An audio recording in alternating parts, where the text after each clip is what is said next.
Avast, ahoy, and g'day once again to ye mateys! I be your robustly cheerful and charmingly self-deprecating DM Josh the Pirate, and it brings me more pride than if I had just noted that the oncoming moon was in fact a space station to welcome ye to Corsair's Cove and our third International Talk Like Josh the Pirate Day charity marathon. Around me I have me hearty crew, the jovial Jess, the Queen Binch herself, the exuberant Zach, the Renegade Chicken, the dynamic Deetwenty, the cheerful Chuck from Trollord Gaming, and the animated Maharishi.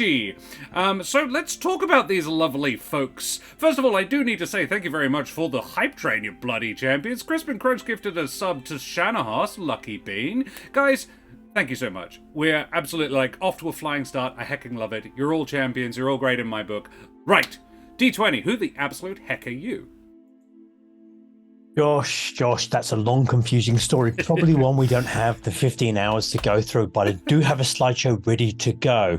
The important thing is we're here to cause mayhem, do charity, these amazing people and yourself. Let's get back to you and not cause too many problems to start with. Maybe one or two. Back to you, Josh. Thank you very much. Zach, who the heck are you? Hi, I'm Zach or Renegade Chicken. I occasionally show up on Twitch streams playing D&D and things like that. Not as much recently, but hopefully making a comeback at some point soon. Keep an eye on my channel in case I ever go live there, and otherwise potentially here, potentially dreaded GM, just normal sort of watering holes, but glad to be here. Excellent. And it's a pleasure to have you first time on the channel as well. I think it's almost, with one exception, all of you first time on the channel. The Maharishi showing his helmet against once again, but otherwise brand newbies. I love it. Jess, who the heck are you? Unlike Chris, I'm Jess. I am here to cause problems immediately and for the entire time. You can find me. I can't find me. Sometimes on Dreaded GM, but otherwise over on Hash's channel, Liam's channel. Yes. Very badly playing League of Legends, but playing it anyway. Good to be here. Really keen for this new system, and just excited. Thank you for having me. Oh, an absolute pleasure. Now here we go. Here's Maharishi. Who the heck are you, mate? Data was. I am your father. Hello, No, you're not. I am the Maharishi and all the Twitters and the Twitches. I am a cog of the corporate machine by day, but at night you can often find me playing role-playing games like D&D, especially like Monday nights on my Lady Sido's channel. But oftentimes I come over here and play for other fun people like this great charity. Thank you so much for having me. It was so much fun to put this together. Looking forward to it. Nice to meeting you all too. I hope we live. We'll find out. Crispin Crunch just gifted 5 more tier 1 subs to the community. You bloody champion! Wow, Nice. Lovely. Oh my god! Thank you, Crispin. Thank you. In honor of Crispin Crunch's incredible generosity, I think I will give you all an additional AP, so you get 1 more austerity token. I can God bless you, sir. And the Ghost 89, and thank you very much for the follow, you bloody champion. Avast, matey, you wee scallywag. And so you can turn yourself into a pot plant twice now, yes. And Chuck, who the absolute heck are you, and where should we have a look on Kickstarter? Oh, Lord have mercy. You throw that stuff at me like that. I'm Chuck Cumbo. I'm the community director for Trollord Games. We make all kinds of D20 type games. Our main system is called the Siege Engine. We've been around. Next year will be 25 years as a company, and our flagship product is 20 years old next year, which is kind of weird because it's also 50th D&D, so it kind of all fell. We were the last publisher for Gary Gygax before he passed away for many, many years. And then now we recently started republishing his stuff again. We got permission finally from the estate to start republishing, which has been pretty cool. Because some of that stuff I don't have, so I can get it now. That's good. And Josh mentions we're doing a Kickstarter right now for it's supplement books that are basically demons, devils, angels, celestials kind of stuff. Monsters is what they are, if you will, for our system CNC, which is basically not trying to pitch anything, but it's a rules light system, fits into anything. I use all kinds of different games with it. Like, in fact, I'm running Fallout right now with it. So, whatever, and that's about it. I just basically do lots of stuff like outreach and talk to wonderful people like you guys here when we hang out in the channel, and Josh and everybody, and just try to, live a an ambassador's life of gaming, I guess it would be. What a Looking forward to playing. I've horrible never played the nightmarish system before. existence. That It's sounds bad. like It's really. I yeah. have to think after all these years, I have to work in the RPG interface. It's horrible. Awful. man. Terrible. Terrible. Actually, Right. The Lost Archives and the Night Geo both just gifted 5 more subs to the channel as well. So I've seen that. It's crazy. You Okay, are let's- so close to a level 5. yeah, I know, right? You guys, tell you what, you can have another. Let's go for 3. Let's have 3 of them. You can have 3 Wow. austerity tokens just to start with. Total This is or gonna like be just an- extra? It's no, gone wild. total. Worth a shot. Um, No DMs amazing. fall for my tricks anymore. I heard the words that you used. Guys, thank you so much. I am blown a freaking way. And Crispin guys. Crunch just topped us up. That's a level 5 hype train. That is a record. We've never done that before. That's amazing. Incredible. Guys, this is not only the 3rd International Talk Like Josh the Pirate Day, it's also our 2nd anniversary. This is our 2nd birthday as a channel. Or it will be on Tuesday, which is close enough because we will not be streaming on Tuesday. So that is a really cool milestone to have reached at that point. I am super psyched, super grateful, and a little bit shook. I be Josh the Pirate. You can find me here on my channel, Corsairs Cove, where I run D&D and other RPG-related games with my lovely wife, Karen, the mother of bunnies, and all of my splendid friends. And this is the thing I do every year, where I get to play with all of my new splendid friends, all the people I've met in the last year, or want to play with again, because I haven't played with them in ages. I just get them all back and say, hey, come play games with me. Maybe people will donate money to charity, like somebody absolutely has. We're up to $120 already. That's nearly 10% of our donation goal. Fuck it. Yeah, why not? I love it. Whoever did that, you're amazing. So let's talk about this charity, what we are actually supporting today. Not that one. Before we go any further, I need to mention childhood cancer support. They are the thing that this whole thing is in aid of. Talk Like a Pirate Day is about sick kids and supporting them, but also, crucially, their families as well. Childhood Cancer Support provides counselling services, family unit accommodation, and hospital and airport transfers and social support services to the families of children with cancer. They make one of the most horrible things that could ever happen to any parent just that little bit easier by taking some of the load off the logistical side of the kids' treatment and offering support services that help them throughout the treatment. They do such important work, and it's incredible that we can support them like this.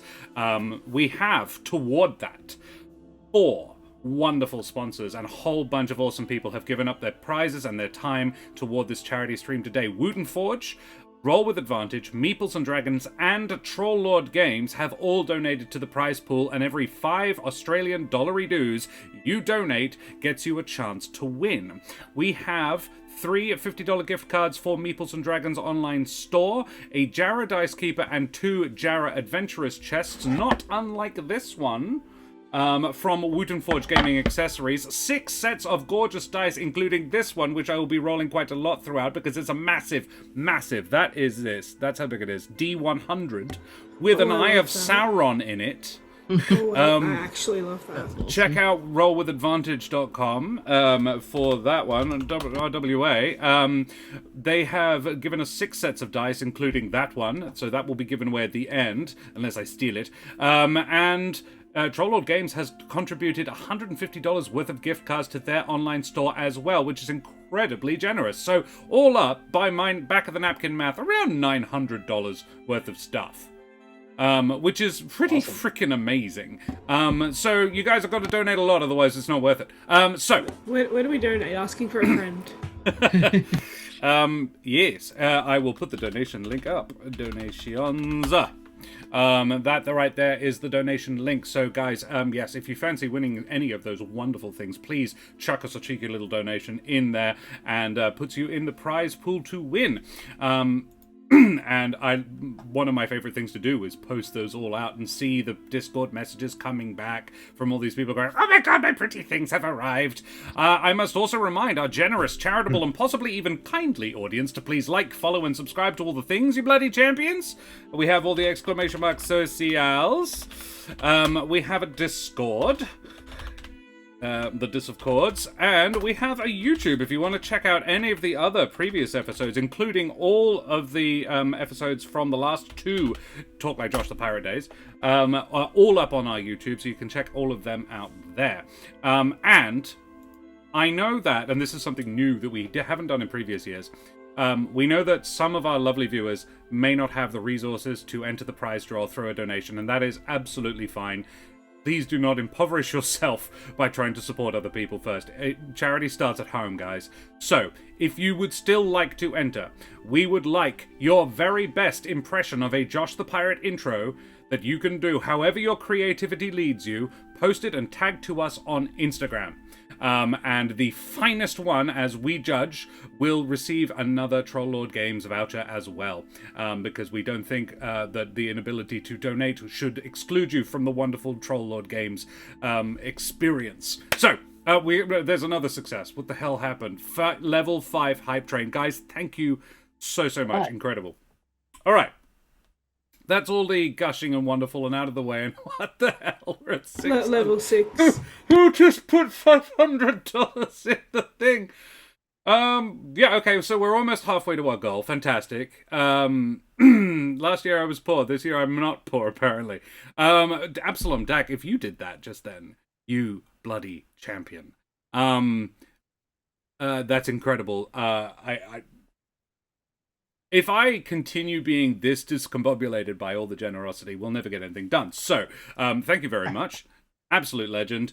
Let's get on with the game, because these people came to play some teens in space with me. So that's what we're going to do. Let's play up some, let's have some systems functional music, and I shall begin. So, first of all, it is worth noting that, Rishi, thank you very much for the biddies, buddy, that we need to figure out how the heck these characters know each other.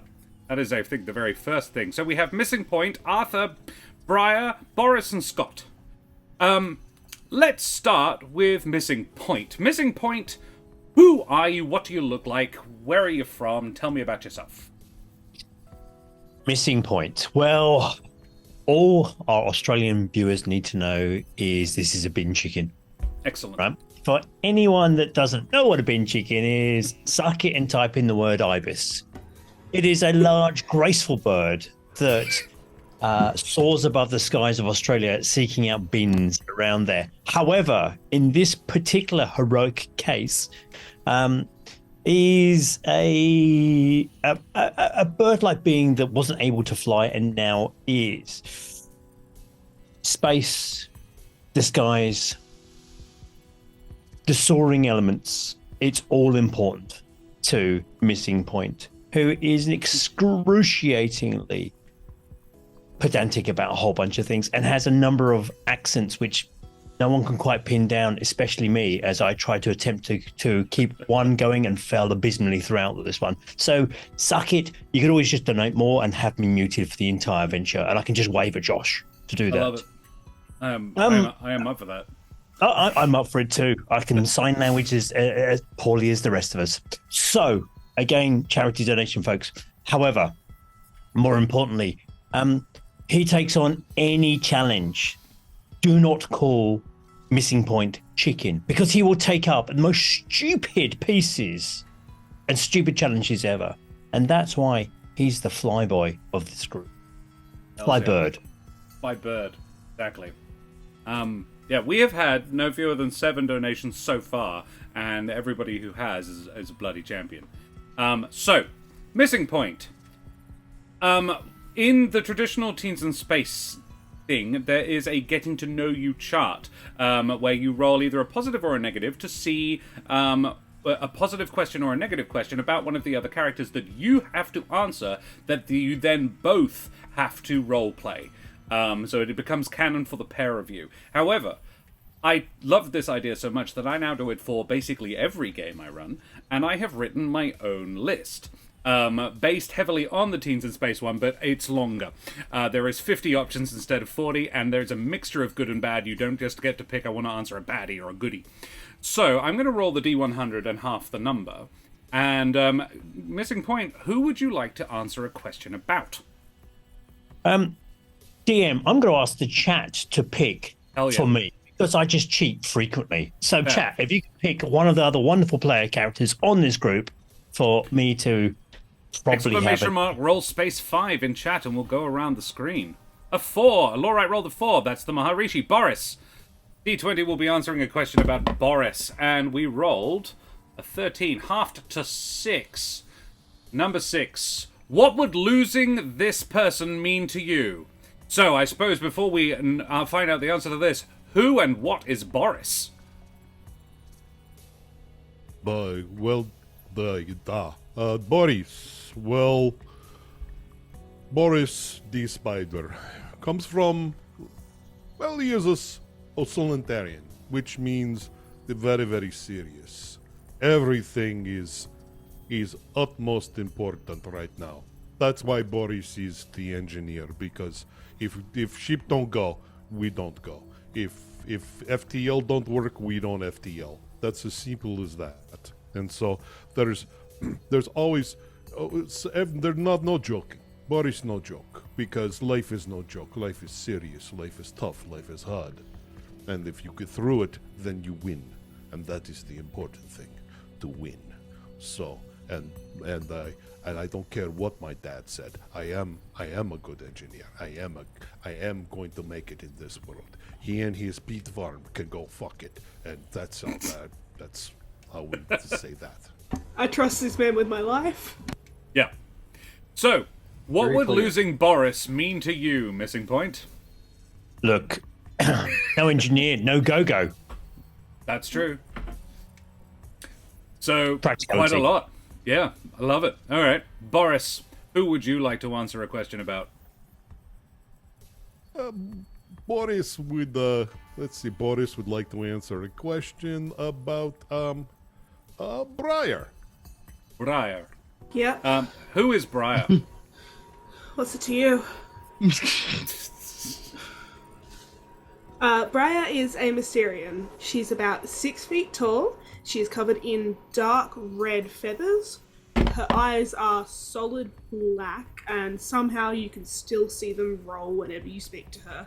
She's about 17 years old. She looks like she should be in a Hot Topic, not on a ship. And she's doing fine, thank you very much. Why are you even asking? I adore this. So I just rolled a 50, which is a 25 on the chart. It's in our Discord in the Hung, Drawn, and Quartered if you do fancy having a look for it later. Why is this crew member either wanted by either law enforcement or a bounty hunter? Boris. Don't worry about it. Why is Briar wanted by something or someone? The Boris understand. Boris know deep hurting. And sometimes deep hurting mean you have to have big comfort. Big comfort often comes with big dollar sign. And when you steal big comfort, people don't like you. Well, fuck big people. Briar is safe here. Briar always safe, no matter who is looking for them. I love I it. can take care of myself, but thanks anyway. That is perfect. Oh, I love Boris. I love it. All right, God, I Briar. love Boris. Who would you like to answer a question about? Scott or what's the other option? Arthur. I'm gonna roll a dice. Ooh, heck yeah. Okay, evens is Arthur, odds is Scott. That's a 2. Evans. That's Arthur. Arthur. Alrighty. Tell us about Arthur. All right. I'm gonna hold off on my accent for just now while I prepare a little more and apologize for it in advance. However, Arthur is just above 6 foot tall. He looks about 15, but one of his arms and one of his legs has a bit more hair on it than you'd expect for someone of his age. He looks just kind of pallid. There are several sort of like visible points where there are like stitches across his sort of face and skin in several parts. Not so much like a wound's been closed up, and more like something else might have been attached at some point. Arthur is the ship's medic and is functionally undead, and is still kind of figuring out the whole other people feel pain thing. Excellent. I think he's slightly older than most members of the crew, but looks about the age of 15, as that was about the point at which he was first rejuvenated. Oh my god. I only knew a little bit about this character coming in, so I'm just... Okay, so if this person, Arthur, was to sabotage the crew or the ship, how would they do it and why? All I can... Okay, the why? That'll be hard to answer. How would you do it, though? All I can imagine is just finding a scalpel just jammed into some gears somewhere, and you're just no idea how that got there, who did that, who could have done that. You can all still breathe in space, right? What do you mean you can't breathe in space? I can put you back together. I have Whoa. spare lungs. Wait, you guys need to breathe? Oh, that's right. You know what? I do have an answer for the why. You just Yeah? wanted to see what would happen. Yes, Yeah. that Just wanted to tracks. see what would That happen does if I track. just shoved this scalpel into the gears here. Turns out Alrighty. nothing good. Arthur. Well, actually, Scott. Tell us about Scott. Well, Scott's an Abyssian, which means he looks somewhat human, but he can breathe water. In fact, he requires water. So he has to wear, he's got sort of a silvery colored exoskeleton he wears most of the time when he's not enjoying some pleasurable time in the water. Scott is probably one of the oldest in the group. He is 19. Spent most of his life as a street urchin in various planets, coming up on the streets, if you will. And he is sort of a profiteer, if you would. He tries to, likes to try to make it any way he can, but he come from the, what does it say, in the wrong side of the track, so to speak. He's a little cocky, a little bit, and he's pretty good with a pistol. That's about it. Awesome. Almost a pirate, you would say. Almost. Anyway. So, Arthur, what occupation could you see Scott having if he left the crew, and why? If that means I join the crew. I think, especially given the kind of people that Arthur tends to interact with, savory or not, his first instinct would probably be some sort of a salesman. I think particularly Arthur's probably met a few, I don't really think there's a neat way to say it, but effectively black market body part salesman. That, like, I think Scott's got the sort of the silver tongue required to move that kind of product. Where do you think you found Scott? Plus the talent for smuggling. This I is think kid. we all agree. I think we all agree. Scott shot first. And was right to do so. I was going to say, let him... I admire it. Yeah. Scott, I don't know how I get in up these bunch of people. I'm now actually going to ask you to answer a question about missing point. So, about our Chimaven. 58. I'm rolling a lot of sort of middling numbers. 58 divided by 2. 29. What song does this person sing in the shower? You expect me to know what he sings in the shower? I would be surprised if Scott didn't know what everybody sang in the shower. This is not a large vessel, so I imagine you've all heard each other in the shower. There's like one shared washroom. You all take it in turns, but Let's get it straight first. That's not singing. Okay, first off, every morning when I wake up, he's in there making this god awful noise. Singing? I wouldn't call it singing, but if I had to pick a song, something maybe like I don't know, "Goodbye Cruel World" by Pink Floyd. That makes about a lot of sense because he needs to goodbye. Seriously, early in the morning like that. Anyway, that's my opinion. Cherry Boy, thank you very much for the follow, you bloody champion. Avast, matey, you wee scallywag. So, now we're going to go back the other way. Chuck, who would you like to answer a question about? Briar. Briar. Alrighty. A 91. 45. 45. What mundane chore does this person procrastinate doing? Look around. Everything. What mundane chore does a 17-year-old girl procrastinate doing? It's a trap. Yeah. For sure.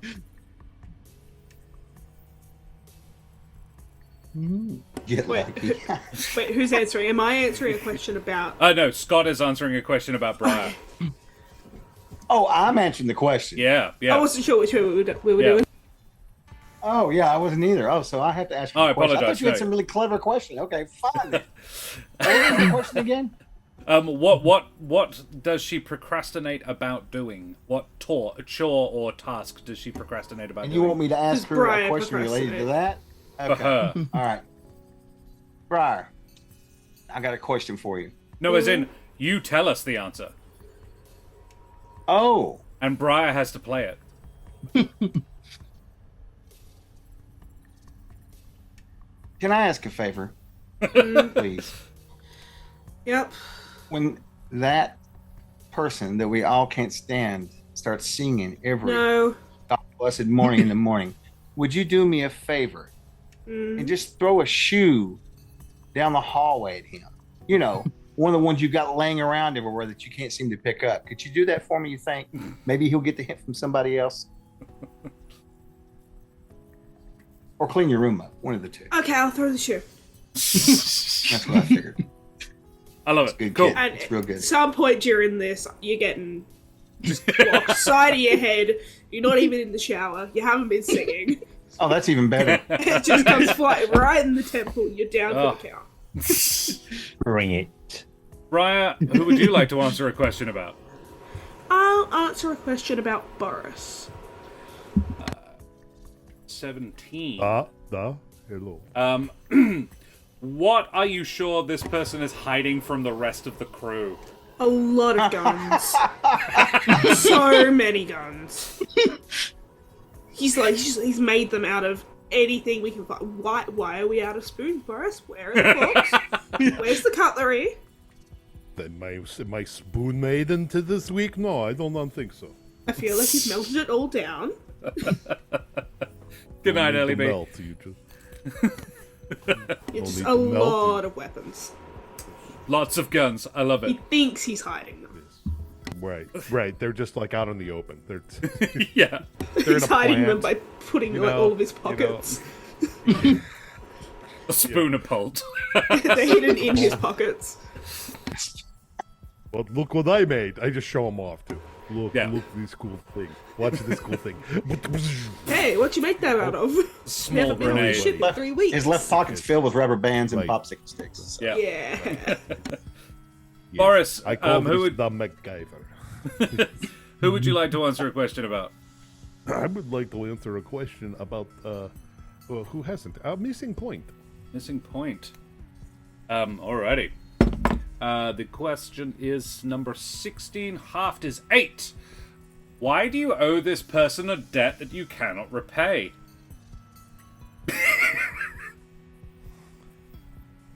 This is why I love this method. Pretty crazy. I like it too. It's neat. Missing. Well, yes. Let's see. Missing point had Missing point had in the need for someone to engineer a solution for them, a particular solution that covered up a particular crime, and so Boris always know that is there, but Boris not tell anyone else. Boris keeps secrets. You want to hear a secret? Yeah, I keep secrets. I like it. You flipped that one around. It was supposed to be you who owed him a debt, but it's the other. You flipped it. But that's cool. Oh, I'm sorry. I misunderstood completely. Early morning. So you want No, me I to love fly this here? way. Oh, I'm fine with it. okay, fine. Okay.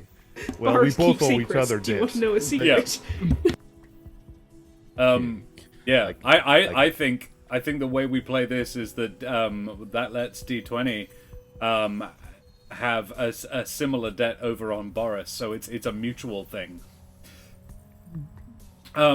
Chris. Sure, yes, and I'm all night. I stay all night up all night to get lucky. Yes. D20, who do you want to answer a question about? Scott or Arthur? I think Arthur would be wonderful at this stage. Very well. Arthur. The question is, number 44, number 22, is if this person... we've already had that one. Wow, I just rolled the same thing again. Two 44s. And that one. Come on, something different. 90. Let's make it 42. 90's going to give you 45 again. Yeah. Let's make it 46 then. What do you think this person would have a collection of, and why? What do I believe Arthur has a collection of? I think we all know what Arthur has a collection of. Left pinky fingers. Yeah. Of every species known across the universe. Oh, wow. However, he puts it in drawers in different people's rooms. Briar has Why, like Arthur? 8 and hasn't found any of them yet. I know where they all are. I'm just keeping them. Alrighty, Arthur. Let's have another one about Scott. Yes. Ooh, this one's a very low number. Number 6. We've had that one too. What is this person sacrificing to protect you? Ooh. I think, probably, a chance at a normal social standing. Because if you're spending a lot of time around the Frankenstein doctor, I feel like there's not a lot to be done for your reputation amongst the people that most would consider normal. And I do appreciate it. Splendid. Alrighty, well, now that we know our characters a little bit and everybody has a sort of firm foundation of what interactions they've had in the past, let us proceed with the adventure. So, as recent graduates of the Averundan Iliopisto, the great space college of ancient Sargon, you have all been recruited into the hyperspace mapping department of the Technical Hyperspatial Exploration Organization, or the ORG. Think the Federation, but with fewer guns. The cruise has been uneventful so far, which is exactly what you want for a first-time crew straight out of the academy, and fully what your teachers intended for you. Life aboard I think we decided Lazarus. The Lazarus is the name of the ship. An older but still serviceable Mantrak-class scout ship is less exciting than some of you may have hoped, and yet much harder than any of you would care for. The Lazarus is about 80 meters bow to stern, has 2 decks, berthing for 6, minimal armaments, much to Boris' dismay, and a small arms locker with enough spacesuits for all of you, but though a couple aren't that flash. The bulkheads are metal and painted the same color hospital corridors are, and about as scuffed. The ship is in decent repair, or at least it was when it was given to you, but requires constant monitoring to stay that way. Particularly the aging faster-than-light drive. So between that and standing watches on the cramped bridge, the crew of 5 struggle to find time to sleep, let alone complain.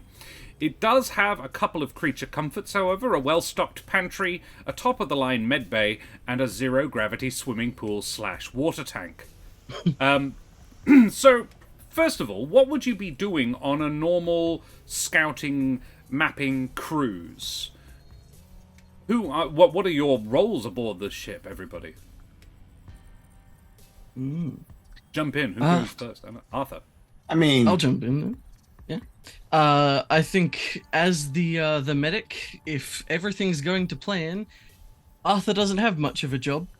And so I think that primarily he would probably be trying his hand at helping out sort of wherever he can with the smaller jobs that don't require a lot of expertise, which mostly just resolves with most of the meals we eat kind of being not cooked very well. But he's trying to help.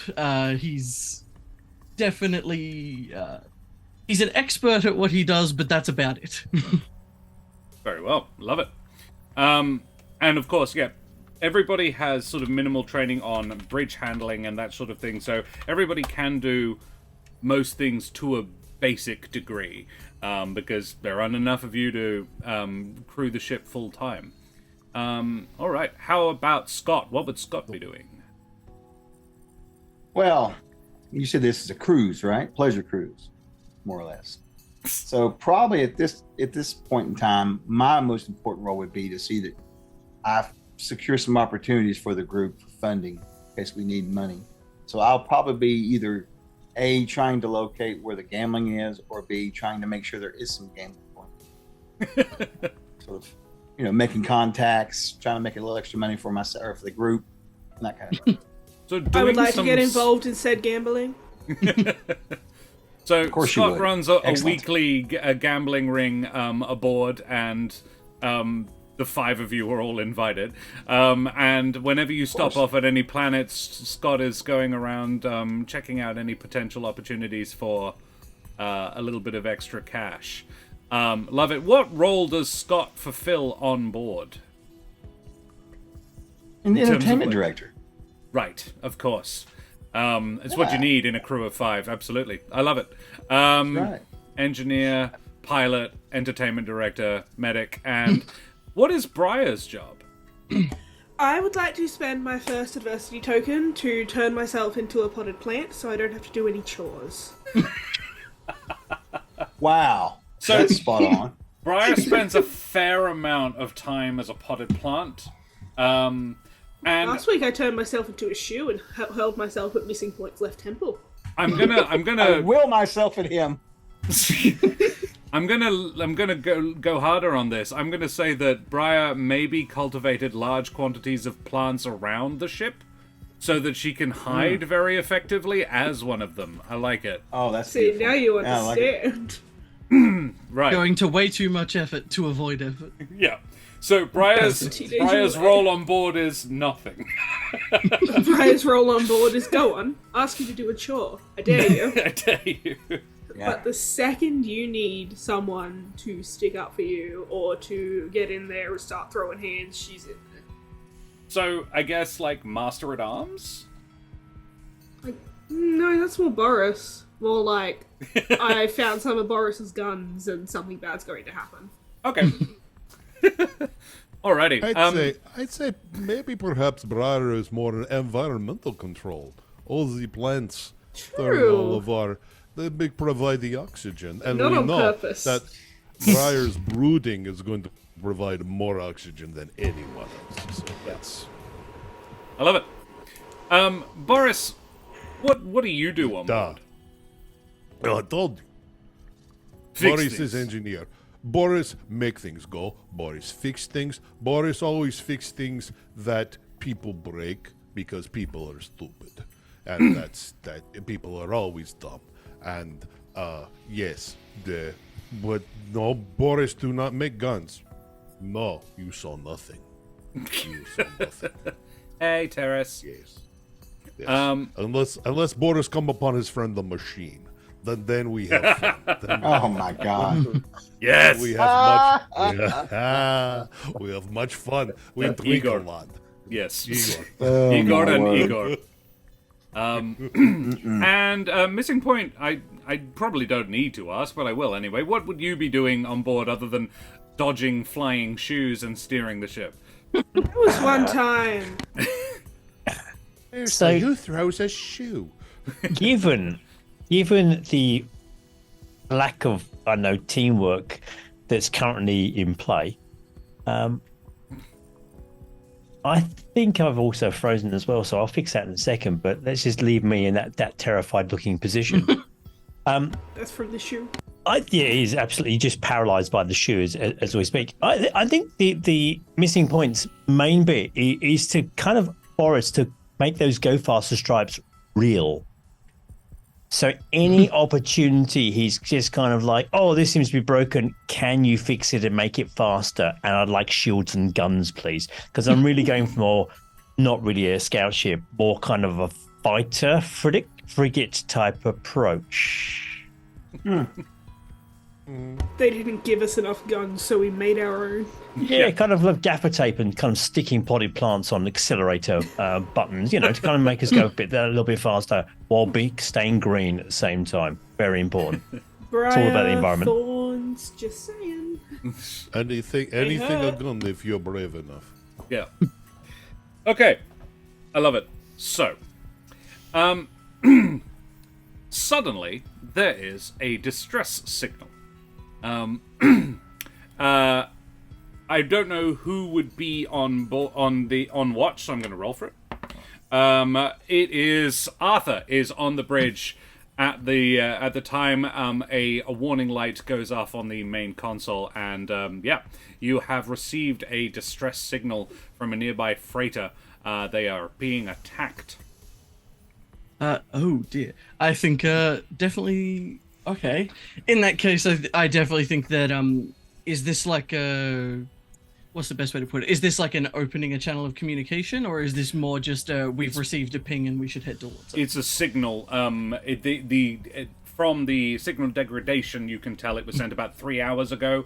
To get there in a reasonable amount of time, you would have to travel faster than light.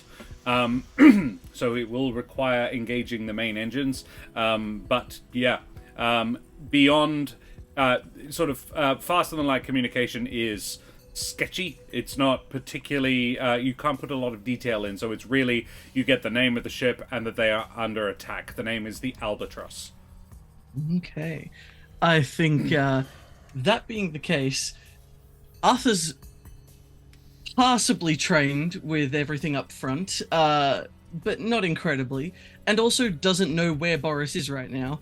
And so sort of just covering all of his bases, I think we'll just, assuming we have some sort of like PA system that we can use to communicate to the ship, we'll just press the button to everywhere in the ship, and sort of regardless of where people may or may not be sleeping, and just hit the button and just immediately...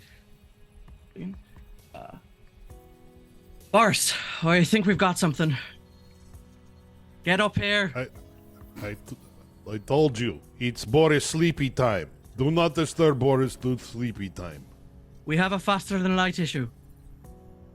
Oh, now you need me. Okay, fine. I get up and go find out what's problem. Gets him every time. Kind of flicks the switch back Boris, off. we need to go faster. We need to go very, very fast. Okay, I get up. Boris, okay, I get up, yes. Boris, we need to kill something. Okay, fine. Okay. So, is this something we'll all hear, though? Oh, everybody hears absolutely. it. He's This is addressing it to Boris, but this is loud everywhere on Okay, the all ship. right. Well, I'll definitely go up to see what's going on. We have no privacy. Okay. What's going on? No sleep What time. Happened? What happened? As Missing Point passes the door to Briar's room, he'll narrowly avoid what you will then recognise as the PA system from her room being chucked out the door, along with a screech of "I've told you not to wake me up." It was not me. Jesus.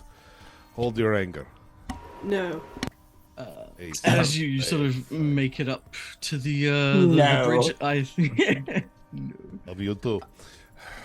I think Arthur will just kind of like stand to the side and just, I think, points to where we're receiving the signal and just, I figure one of you knows how to get us there. Yes. Okay. Coordinate. Do you have a coordinate? Did they say The coordinate? signal did come with the coordinates, yes. Okay, good. Then I go to FTL. I go to panel for FTL drive. I go, okay, let's see. Okay, come on, honey. You know you've got to work. It's been a while though, but okay, I'm flipping. All right. Okay. Okay. Arthur is taking mental notes about bedside manner as he watches Boris like, work with this. Just Oh, that's going to be a dandy. It's going to be good. Looking forward to that later. Go now. Okay, do you want me to go now? Well, so Boris knows how to turn the engines on. But programming the navigation system is more a missing point thing, I think.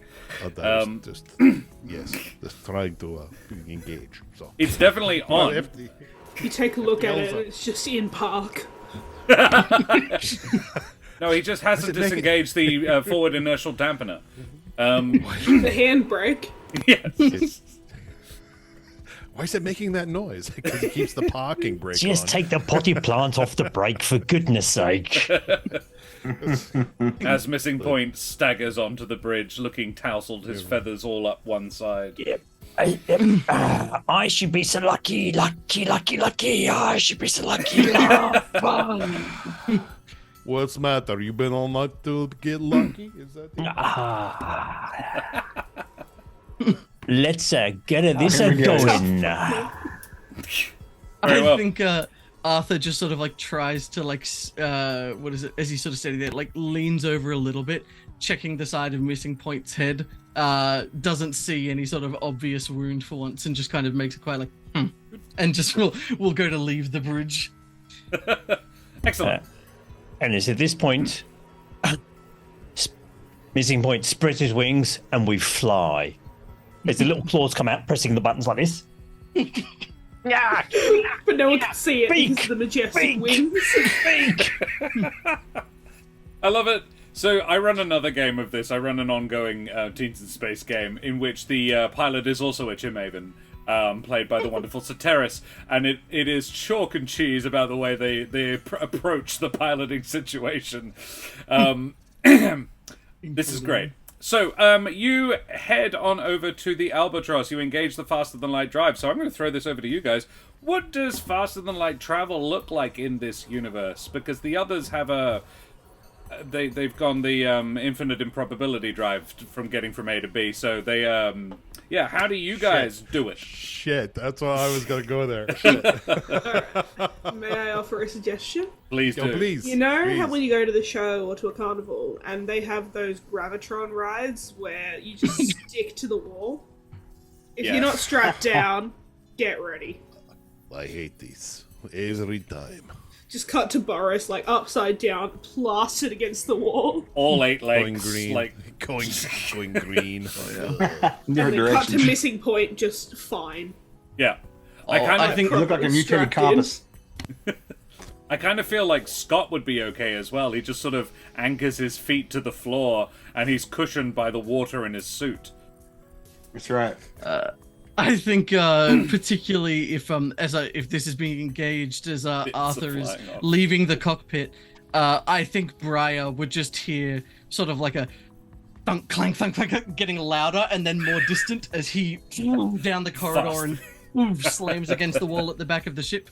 And you just hear very quiet from the end of the corridor, just, well, that's why we carry spares. As he slowly starts to drag himself to the medbay. Oh, no. Medic for the medic! Medic for the medic! A feather mohawked head is just gonna pop out of Briar's room and just, Arthur, are we leaving the ship? Are we leaving the ship? In a sickly sweet voice. Probably soon.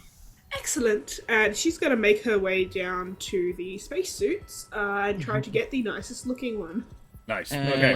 Arthur is Completely going to unaware that drag we're himself about across to- the floor to the medbay and fix his leg. Briar has just taken one look at him on the floor and just kept walking. This is not the first time, I think. No. So, you guys find a civilian freighter. The Albatross is an older Zentire-class freighter and has been beaten half to wreckage. One nacelle is buckled, atmosphere leaks from a half-dozen spots on her hull, and more than half the lights are out. Clearly, they have been attacked, but it doesn't look like this would have been the swankiest vessel to begin with. As you... the trip is a jaunt of no more than 3 minutes in Faster Than Light Drive, and you pop it back into reality, the twisting non-space of Faster Than Light space collapses around you, and you re-emerge into the material universe. And Arthur once again is able to navigate around relatively easily. Scott feels a pleasant tingle as electricity courses across the metal of his exoskeleton. And yes, you are looking down. You are slightly above this ship, but on the same plane. So you're both sort of orientated in the same manner. And that's what you can see. There does not appear to be any other vessels nearby. You are, however, in a planetary system, but no planets within What easy reach. Right. what was the name of the ship again? The Albatross. Your ship or theirs? Well, Their the ship is the Albatross. Albatross. Yep. Would we have ever had a chance of maybe hearing of this name of this ship? It does not ring any bells. Okay. Ooh, well, you know what? The only person who might have heard of it before is Scott. So, Scott, let's make a brains check. First roll of the game. The Albert Ross, yes. It's a bloody albatross. Bloody All right, seabird, and I bloody roll- flavor. See my bloody So flavor. how's this check go again? Just So I'm you sure take I'm just your gonna roll whatever the, die, right? the dice that you have for brains, and I will Yep. tell you that the required number is a 9. What dice do you have? What is your die? Yeah, D20. Oh, rolled a okay. This 17. Oh, is look who's so 17. smart. 17? Look who's so Yes. smart, huh? so. Scott, you have interacted with the Albatross before. A couple of years ago, you did a bit of trading with them while they were in port. You remember the captain to be a grizzled, forget the name of the race. Do have them written down, so I could just look. They are a... No, come on. There's a lot of races for this. Yes, there is quite a few. It's cool. Oh yeah. He disliked NASCAR. But luckily, we have so you as a many GM, races. so we're not worried about it. We know you'll provide the proper information at the proper time. So. Oh, They are, Look who's GM calling out GM. they were a grizzled a grizzled benthosa, which are a race of basically sentient water. I know and of them. well, you are actually quite familiar with them because they have a similar market for exoskeletal suits that you do, and this one was in an Abyssian-built exoskeleton. It just was walking around without an Abyssian in it, which is what initially took your interest. Yeah, you got chatting with him. Nice bloke, or nice puddle of water in a giant suit. Anyway, yeah. You did some trading. I allow you completely to decide what kind of trading and what manner of gambling you did with the guy, but yeah, he was a good bloke. Yeah, so is his sister. A good bloke. Oh, Yeah. She was very friendly. I got to know her. So I'll just tell the group I know of him. I dated his sister for a little while, several years ago. Like Look, 2. you date all buddies sisters. Boris, I'm not sharing come my room. on. What? Oh, If you no, bring I've any got of a them on couch in board- my room. It's no problem. Bring any of them on board. I'm not sharing my room. Not in your shoes? You receive All right. a communication from this ship. A tousled-looking Esperian woman, about 4 foot tall, her green hair clashing slightly with her orange skin. Esperians being, quite famously, peaceful race of psychics. She introduces herself. Hi, thank goodness you've come. I'm Irina. I'm the captain of the Albatross. Thank you so much for answering our distress call. Hello. Wait, you said Yeah, we're still on Yeah, the I ship, think- right? We haven't Yeah, left yeah. yet, right? We're You, still you on are our on ship. your Yeah. ship looking down We at are theirs. here to save you. What is your problem? Oh, nothing, Major. Just we got attacked by pirates. Did you got our message? Come on. We need help. You're with the org. Isn't it your job? You help people who are in distress. Come on, guys. Come on over. We have several damaged systems. the engineer, if you have an engineer on board, ours was killed by the pirates, so any help you could render would be really gratefully appreciated. One moment, madam. We have to follow the rule book. Where are these pirates? She says, well, they emptied our cargo hold and then left. They jump out of hyperspace. They tell us not to resist, so we don't. Then they board us, kill most of my crew anyway. Could you slow down? I have big wings and small claws. I need to write down notes. Keep going. Yes. They board us. Giggle. They kill most of my crew. They steal all of our cargo, and then they leave us adrift in space. Did Scott communicate to us who the captain was, to the best of his knowledge? Other than that, he said that they're a good person, and I dated their sister for a while. I don't believe he stated that the captain was a man, or I think he said what dated, species he, bloke he dated was. his sister. Oh, that he did say bloke. Yeah. Did say bloke. Okay, so I CC. can do this in character. Scott. Gender So is can we very communicate? fluid. We're in communication with him now, though, right? Yep. You can, however, Uh, mute it for a moment if you want to talk amongst yourselves. Well, No, real quick, really. I'm Keep just going. going to interject, and I want to ask, what race were these pirates? In particular, were they all were they mixed up? Was it a certain group? A real mixture. No, there was a couple of humans, but they weren't all humans. Did you see a leader? Yeah. Well, there was one really brutish one. Scrolls down in the notes. There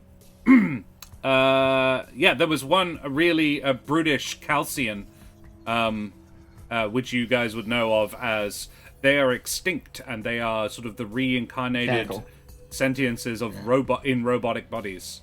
And he was very violent. It's like he deleted all of his emotions, so he was just working on pure aggression. Did you mention his name? Chondax. Is that familiar to me? You can roll a brains if you like. You may have heard of this person. Well, just considering that I kind of skulk along. Yeah. This you would call be earlier the. this would be a 15. I got a 14. Oh, does he burn an you austerity can token? spend- You can burn a token to bump that up to a 15 if you want to. I will do that. I believe I will do Boris. that, yes. believe Boris can help though. Can Boris help with utility belt? No. What Boris? You would have to spend an adversity token of your own to do so. Oh well. Okay. Yeah, you I go just ahead. It's found either out. way. You go Yeah. ahead.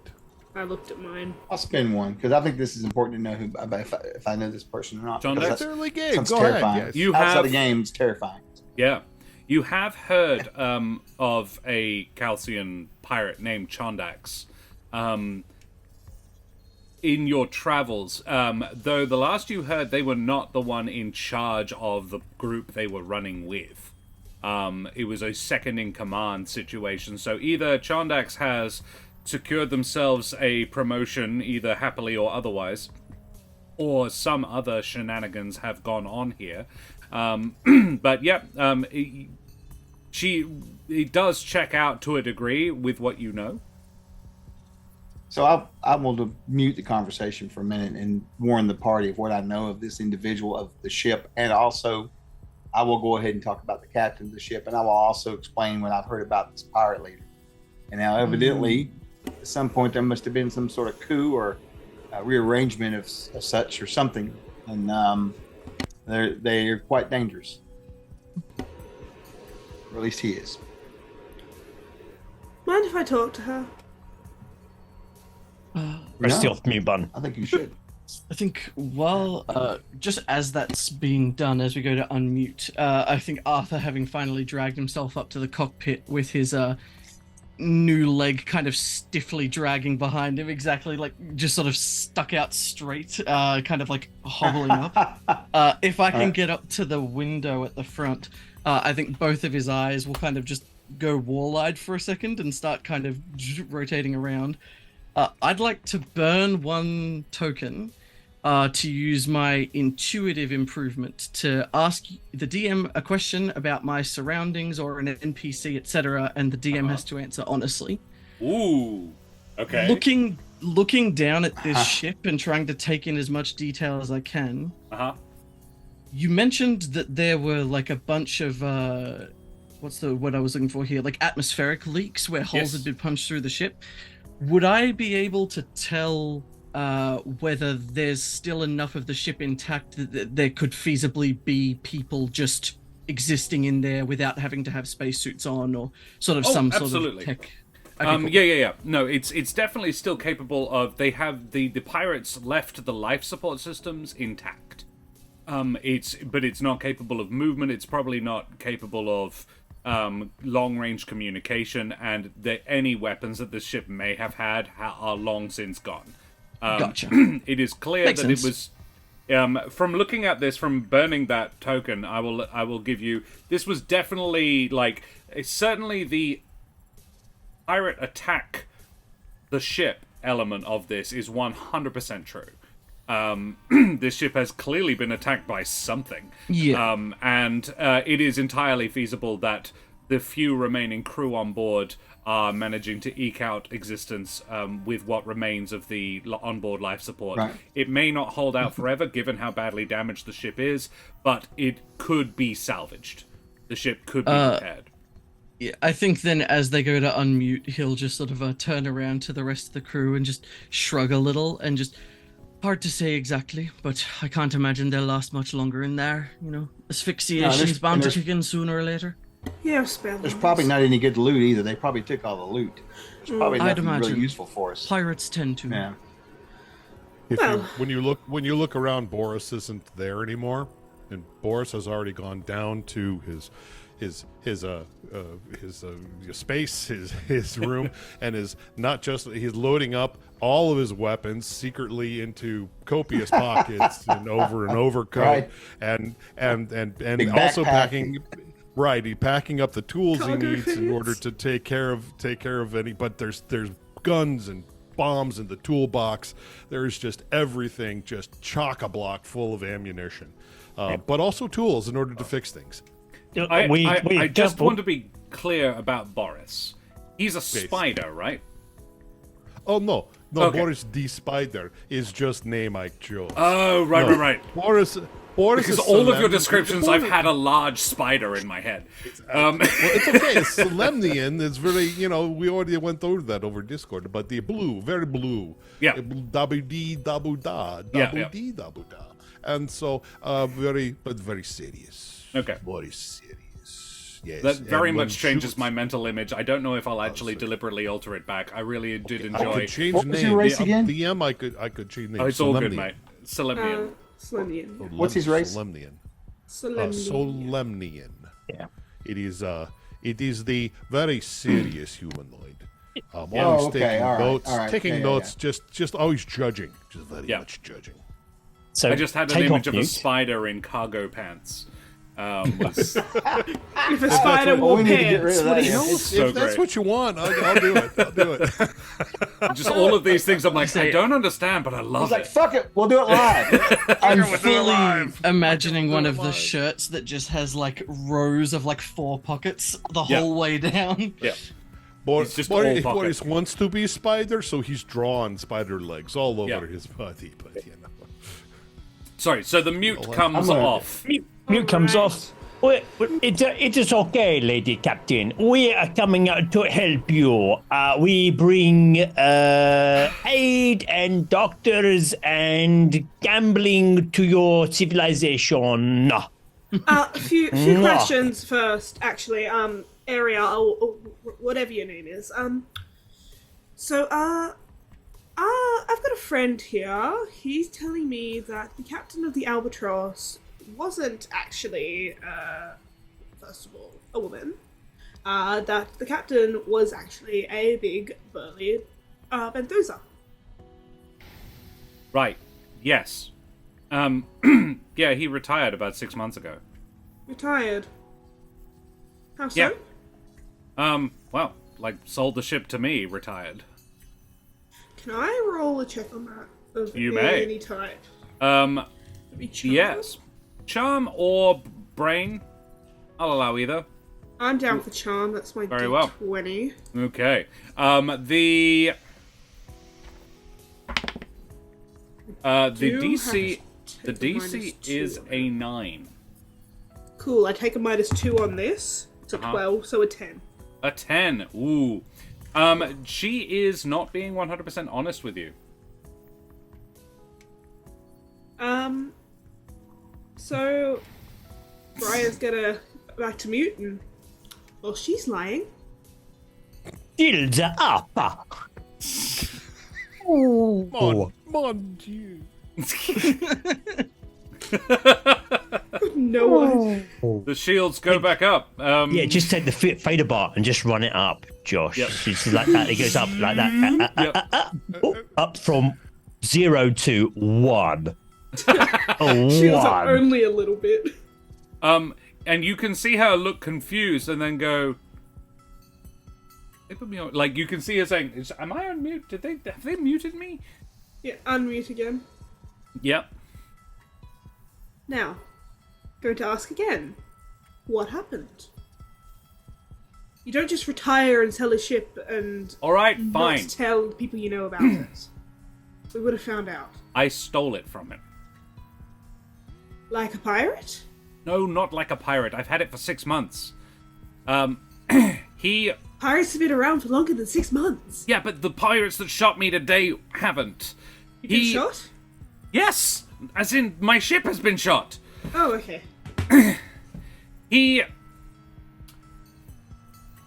Gambling debts. He wouldn't pay up. So I took his ship. That's what happened. Oh, that's different. That's fine. How many of you are there? She's gonna move right past that after she hears that it was just a gambling debt. Yeah. She goes, I've got 3 on board, Including yourself? including myself. Everyone else is dead. How There are many bodies here were if you there? want to see them. I'm- Bryce's gonna look it up. I might. You have a doctor on board? Something of the I sort. think a lot of them are a bit too far gone, but you're welcome to try. We would be glad to have them back. He'll be glad to have them, yes. Okay. So how many were there before the attack? She does a quick think and says, 12. 12. And who is remaining? Well, myself and my two crew. Charm and a fellow Mystarian steps into the view behind her. Briar, this Mystarian is ripped. She is bulky as, thick muscles and tattooed brain tails. And she just sort of stands behind. She also has a really nasty gash down one arm. She's clearly been in a fight. But it looks like a fight that she won. She says, Chom and Dax, my Laracatorian, he's an assistant engineer. He's not particularly good, but he's the best I've got now. Hopefully your guy can teach us some stuff. You can fix that, right, Arthur? I'm talking about the Mysterian's arm. Not replace. Certainly looks painful. Probably. Well, that's all I'm here for. Missing point, all yours. And she's just gonna Okey-dokey. walk away. Time to handbrake, and then I'm going to do a Tokyo drift right next to the other spaceship. Shields are in fact still up. The shields are up, which is probably for the best. Let's have a flight check. Just imagining the terror of watching somebody like drift into a parallel path next to you, but they're also drifting vertically. Yeah. Oh lord. The boy, Boris says in his cabin, it's like, why is Finger doing in there? Oh. What did you get? A 1. Guess what, Josh? The DC to pull off a handbrake turn in a spaceship that doesn't have a handbrake or wheels would be an 8. How'd Sure. you do? So a natural 1 would be right up there, Not right? great. Yeah. Really? Yeah. In Let space, it happen. Josh. Let it happen. You, Josh. Let it happen. I love it. I love Let it. happen. So- Let it happen. So you have, fortunately the shields are up. You've actually There's left the on. shields up. There's on. They don't have It's like shields. bumper cars. You've actually nailed it, but you just forget to take the shields down. Just- Yeah, that's actually probably what happens. Yeah, funny. you move yourself into a parking spot right next to the one. Unfortunately, you forget that your ship is about 20% wider in every dimension because of the shields, and you bump them. The non-damaged nacelle takes the full brunt of this as you pull up alongside the less damaged side of the ship and make it the more damaged side of the Great. other ship. It crumples Boris! More work for Boris. Hey, Boris! Boris! Boris! Boy, yes, yes. Did you do the drift thing again? Boris. Did you do drift thing again? Just kind of start raking the microphone. Yeah, and then just turn the thing off. Another You ship see on from the the screen, other- like, not- all three of them get thrown off out of the Mystarian and the Esperian woman just get yeeted off the screen. And It the is- Mystarian comes back a couple of seconds later Yes, going it's- like, It is not wise to upset Nestorians. Yep. You Put them should back know on mute that. again. It's like, off you go. you are now I parked think- next to them. Yep. Or Can a little bit is in there them. is there Yes. another button we can open a door and send people out to space? There is, absolutely. I would probably... Space door button. Yes. You can extend a boarding ramp so you don't actually have to do a spacewalk to get there. Let's damn. say that. I'm also going to give reading aloud in chat inspiration because too fast, too frictionless is very good. Oh my God. That's That is great. awesome. Brian's gonna stumble back into view after that handbrake parallel park attempt. You know how when a bird is cold or really cranky, it puffs up? Yep. Just her whole body is just, all of her feathers are standing on end, and she's just like she's spooked. You've just thrown her across the room with this Yeah, handbrake Kristen. park. She thought her job here was done. Yeah, we don't have to spacewalk. We're now inside the other ship, Yeah. so we just kind of step in. True. You're I ve- just like We Arguably went too into the other close. ship. Yeah. Yeah. Very well. You make your way across without any further incident, unless somebody wants to create one. No, Boris have fixed too much already. Yeah. Do you don spacesuits before you go, or the ship now isn't looking particularly solid? It wasn't looking great before, but now you have definitely impaired its structural integrity. The only one who probably doesn't need a spacesuit is Scott. He's sort of wearing one permanently. But the rest of you, Thank- I think Arthur probably Boris- only Boris- for convenience would need one. I mean, like, technically, Arthur does need to breathe. Okay. I do, because I don't think it actually specifically lets undead. me ignore that. No, he's just closer to dead than alive, maybe. That said, What race I- are you, Arthur? I can't remember. so he's a Frigorian or Frigorian. I'm Okay. not sure how to pronounce A it. few different ones. Yeah. At this point, maybe, yeah. up. I do think that I feel like if the air is like at least passable right now, he'd probably actually he'd pick up the suit, but he'd probably bring it with him more as a measure to help maybe somebody wounded off the ship and kind of just be very aware of his limitations, because I think being so divorced from concepts like pain means that instead of being like, oh god, I can't handle that, it's more like, well, I've got about 5 minutes, shouldn't stay any longer than that or I might die. Right. Cool. I love it. So, you head on over to the Albatross. You are met at Boris the... in spacesuit. Boris Right. in spacesuit because Boris no nacelle will be leaking fluids and coolants, and that's no good. Missing Safety point, first, Boris. are you spacesuited as well? Yeah, I've got my best cadet outfit on. How dare you? Right. Very well. No spacesuit He's looking for you. quite sharp. Love it. Yeah, absolutely. I'm trying to figure out if Briar's even going. Right. Out of confusion, Oh. in that case, Oh. Missing Point will pick up a potty plant thinking it's Briar and just like carry it across. What a Yeah, saluting. and she'll like So did she'll, like, Boris. Boris sneak got back planned to stay in the too. ship. It's an opportunity, Briar. You just kind of hide and don't get involved. Can I please spend one of my adversity tokens? I'm gonna go and put on a spacesuit, and then I'm gonna spend one of my adversity tokens, and let's go board this ship. As As we board the other ship, there are in fact 2 Arthurs. Oh shit! hell yeah, Okay. As I both have, in spacesuits. So That is you, too many. it's a lot of extra that's body funny. parts. Okay, If I love you it. get caught between the moon and New York City. Love it. Characters Thinking about meeting me, that, I just anyone was that meets thinking me, about probably that. you guys too, have to roll your brains against my charm as a planned action. If you have reason to think you might not be who I say I am, you can do it as a planned action. Very well. Otherwise, it's a snap decision. Um, Anyway, yeah, 2 Arthurs.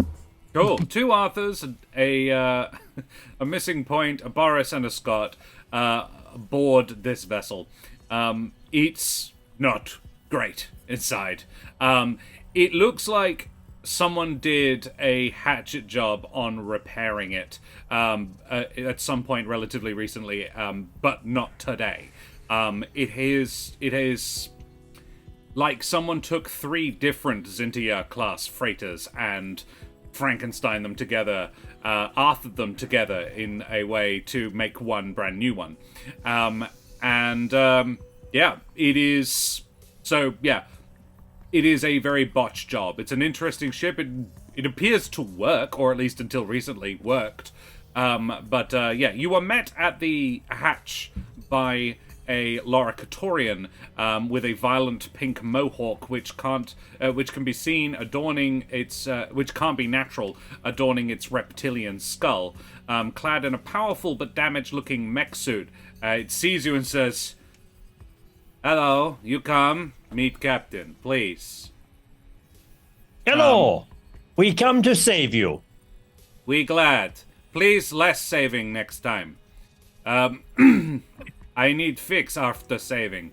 Come, we meet Captain." And he does, like... So one Arthur has just got his spacesuit over his arm, right? And the other is wearing the spacesuit? I'm wearing it. Yeah. Yeah, I think Right. real Arthur is just carrying one. Yeah. Other Cool. Arthur is wearing So, it. has Briar made any attempt to disguise the fact that there are 2 of Arthur? Nah. I love it. So are the spacesuits all about the same? They look about the same. They are not? suited for various different sized beings, but I think you guys are all round about the same size. Okay. So unless Arthur is- unless Briar reveals herself as being the other Arthur, we won't really know. It at just this looks point. like a suit, kind of. My We're question going to is: assume it's Briar. is the suit? Does the face paint polarized, or can we see Arthur's face? Right. That would be Right. the trick. I mean, you are able to see Arthur's face anyway. I can not confuse her. Change into a similarly sized creature or object. So I just am Arthur. Well, Oh we yeah, just- saying, I but think like he's because asking you've if got the you've suit on disguised. over that. Oh no, Because the I'll, suit, like, oh no, not over the head, just on the body. So you haven't So made you any haven't attempt. You're ready to Arthur. jam the helmet on them. Oh, okay, so Okay, so she's going you to are come in with all a helmet. aware. Oh, it's Arthur and it's Arthur.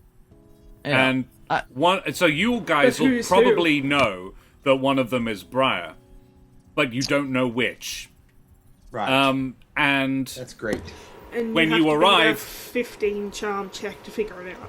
this Loricatorian sort of blinks at it, but given that it's Arthur you've picked, he probably doesn't say anything about it. It's just like, wow, there's 2 of them. That's really weird. This homunculus monstrosity thing. Okay, cool. And he sort of, does give you a quick look of shrugs and says, "Come, I take to Captain." And he leads you up to the bridge. Do you all follow? No. Yes. yeah. Yes. I'll saunter up. I go straight to work. I'm like, go right to engineering. Yeah, so Boris doesn't follow. However, the Loricatorian does not notice until Boris is gone that Boris did not follow. So the rest of you head on up to the bridge, where you find Erina Erina and the Mystarian trying to basically make some repairs to the computer system. It appears to be completely down. Only the very basic life support system is functioning. Everything else is on battery backup. Hello. Hi. We are here to save you. I am glad you are. Thank you. Did you bring any? You brought some provisions and stuff. Did you bring an engineer? I offer you Briar and hand her the potted plant. Thank you. That's very kind. And She's That was very the angry most of the Mysterian. time. That was the Mysterian. She can change. Is this, and I'm allowing you to set some world building here, is this an ability that most Mystarians possess, or it's quite rare? I'm not a Mysterian. I can't answer that. He's not Mystarian. He's a Hungarian. I'm I asking said, Jess just out of asking you character. that. Oh, God, no. Oh, Okay. No, I took shapeshifting. Sure. Cool, love it. I'm just like, there is another Mystarian in play. I wonder if Yep. that's like, oh, is this something we know Mystarians can do? Okay, cool. No. I spent half of my points on the ability Very to well. do this. Okay, cool. So, yeah, she sort of frowns like, huh, weird, okay, thank you, and tucks the potted plant under her arm. She goes, oh, neat ability. I wonder why she does that. So, great. Well, are any of you good with computers? Is Briar good with computers? So we've got the two main issues are the engines are down because the nacelles are broken, the computer is scrammed as soon as we scrammed it. When the pirates came on board, we didn't want them getting our shipping logs, but that means we've wiped it. So we need to bring it back online.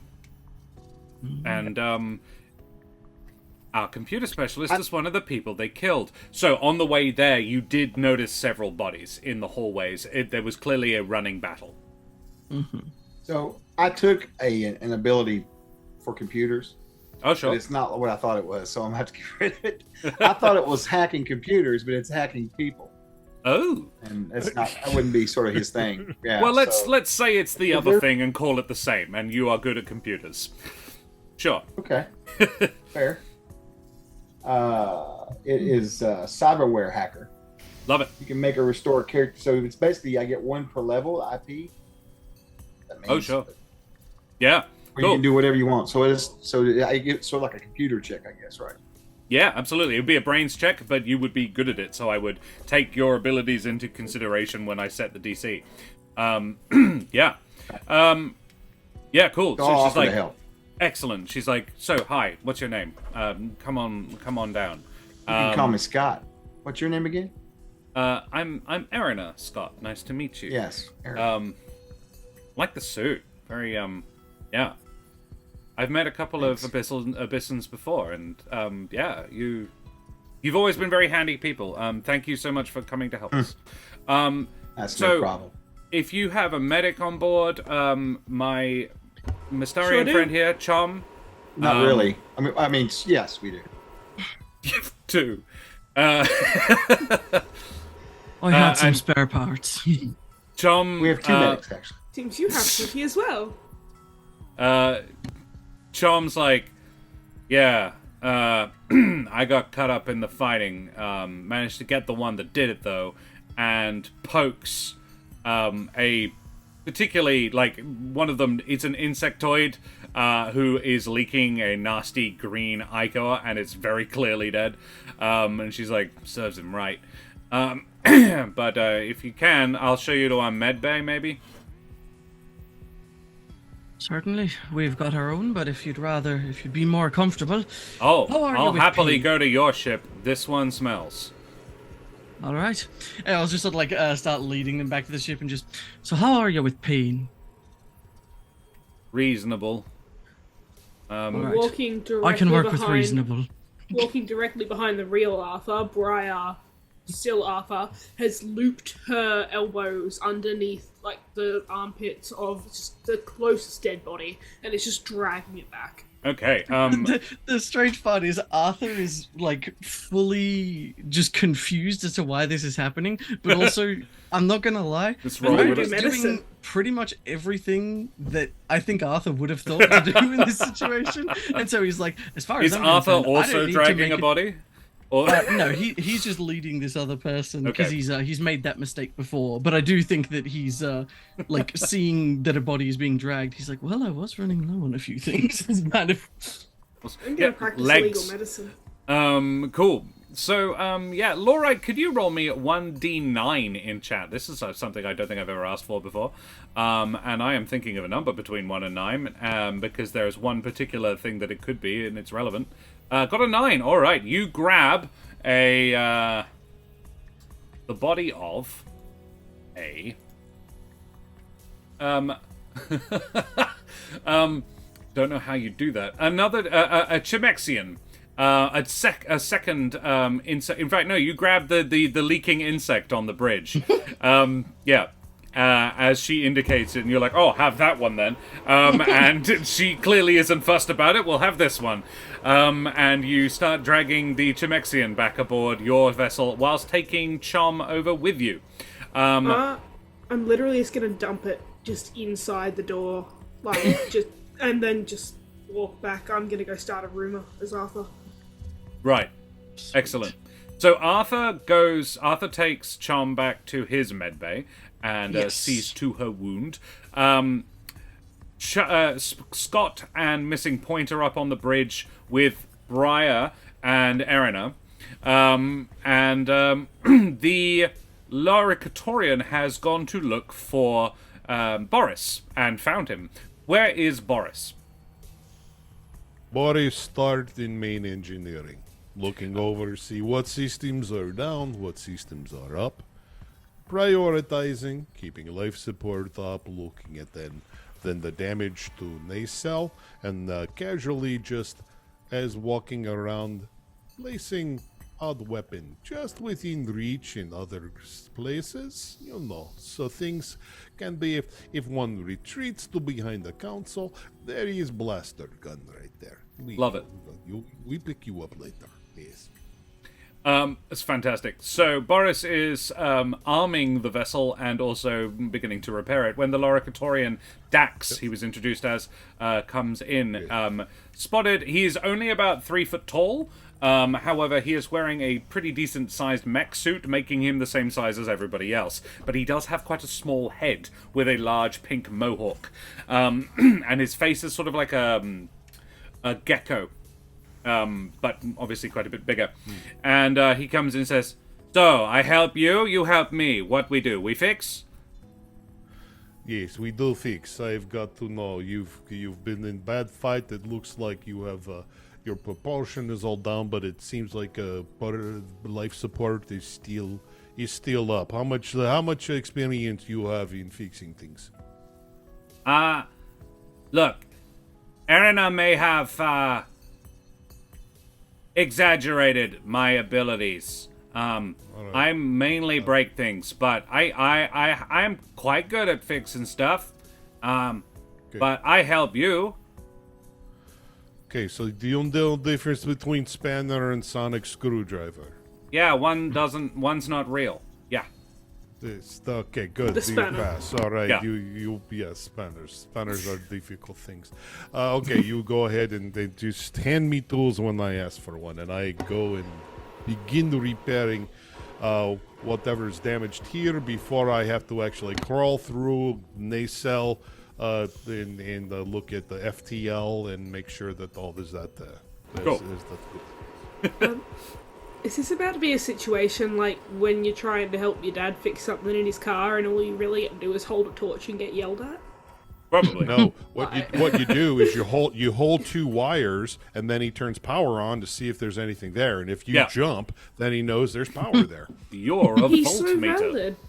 valid. Yeah. It works. Yes. So, what Yes. Missing What do you want Point me Missing Point and Scott, what are you doing on the bridge? Missing points. I'm going to attempt.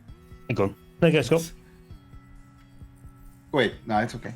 I had to switch over. I was on the wrong computer anyway. I was just going to say I'm going to work on trying to get their computers back up and running. However you like me to do that.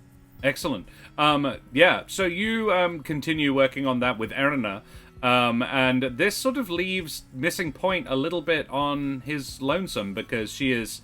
Erina is being a little bit, you may have picked up from my acting, I'm not very good at it, flirtatious with Scott, leaning in on the charm element of that, and he has the bulk of her attention. So Missing Point, you are sort of left to your own devices. What would you be doing? It's kind of that bit where you're a third wheel for a bit. You're like, well, this is kind of a bit weird, and I kind of look at the potted plant, look for any kind of violence that Briar might do, and then kind of like, kind of just like, and then pick her up and then wander back over to the spaceship. It's like, I'm off. You meet and Arthur on just, the way there. Yep, just pick up the. Erina has not put the potted plant down. Okay, in that case, go make that kind of like trying to break into a conversation and then just fail, and then just kind of stand there for a second and then like salute, make some random notes, and then storm back to our other ship. Arthur is going to meet you about halfway and just point. Can I tell you a secret? Sometimes when I try to heal somebody, they don't need a limb replacement. I just do it. Right? I did it to some guy. His liver as well. Didn't need it. I took it. Spleen? You don't need that. Turns out. Found that out the hard way. You do need your esophagus. So, any spares that you can grab me from around here? Don't care who they're from. Yeah. Missing Point kind of raises his wings and kind of flaps and no, and then kind of just sidesteps round after two. Unless it's like that, kind of just keeping eye contact on you, and it's just moonwalks back into the spaceship. Arthur's back in the cave, and you shout to him, and she's just gonna walk off. Still as Arthur. Yeah. Cool. Scott, you and Erina are working on the computer. I'm going to get a brains check from you. The DC is 12 to help her bring the computer back up. 12. 18. Oh.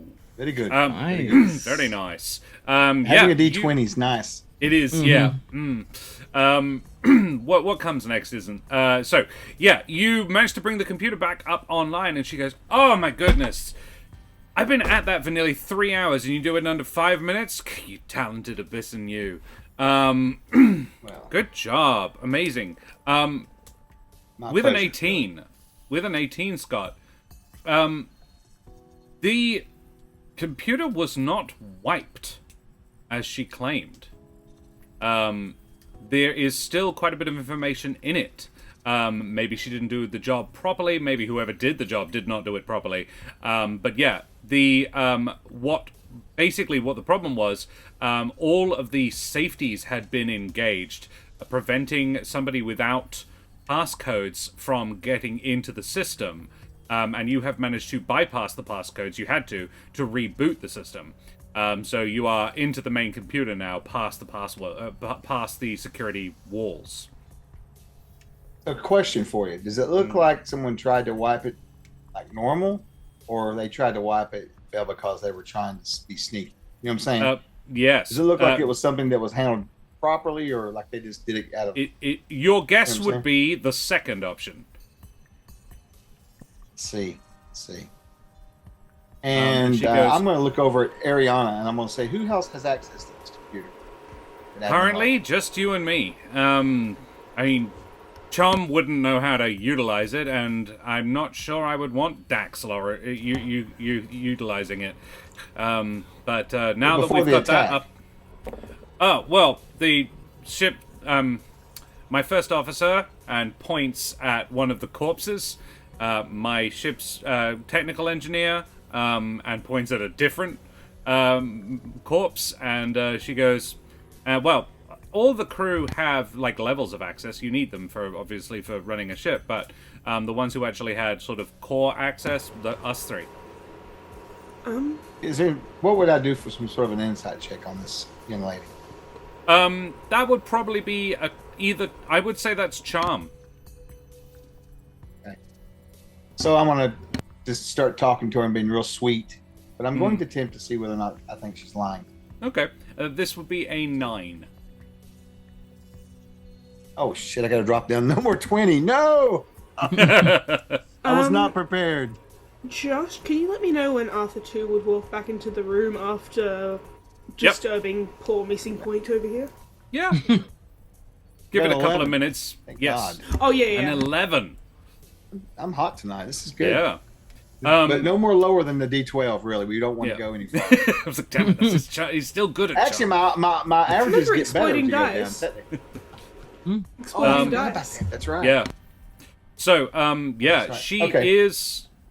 so you're trying to insight for what? What are you trying to learn? I'm trying to learn whether or not I feel like she's trying to hide something from me.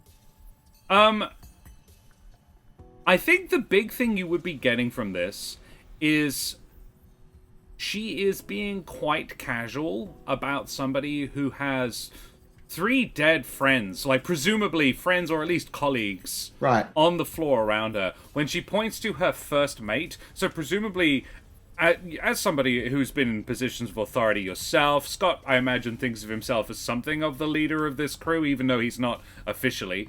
Herder, leader, whatever you want to call it. Exactly. So she is very casual about this person who is her right hand, her sort of her number 2. The dead body of her second in command is, that's a bit weird that she is like that about that person, which is a skitchling. Right. Now, when we were discussing earlier, one thing I did want to ask you was about the Benthosa, right? He's no. Okay, is he part of the crew that's dead here now, or was he replaced prior? According to her story, he was replaced about 6 months ago. He is not. You do not see any Benthosa bodies around. I mean, you wouldn't. They're bodies of water, but this one would be in a suit.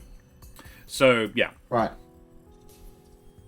Okay. I'll look at her and I'll say, Ariel, how long did you know? And I can't think of the guy's name now that you said it was Benthosa that I knew. What was his name again?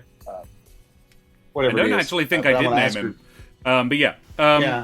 She goes, oh, not super well. Like an evening's drinking and gambling. Then 3 weeks later, when he'd failed to pay up, I showed up and I took his ship. What kind of gambling was it? I'm gonna borrow from Star Wars and say Sabak. Because I would know his preferred game, by the way, just so you know. I would know his sure. Yeah, you definitely would, yeah. She says Sabak. It's a fairly general, like, everyone's, like, it is the game that, it's like poker, it's like everybody plays some variation of it. That's the main intergalactic gambling game. There would be local, like, little local ones, more analogous to blackjack or something else, but if you're talking about an international, like an intergalactic card game, Sabak is the game. And so she would say, like, shrug and say Sabak.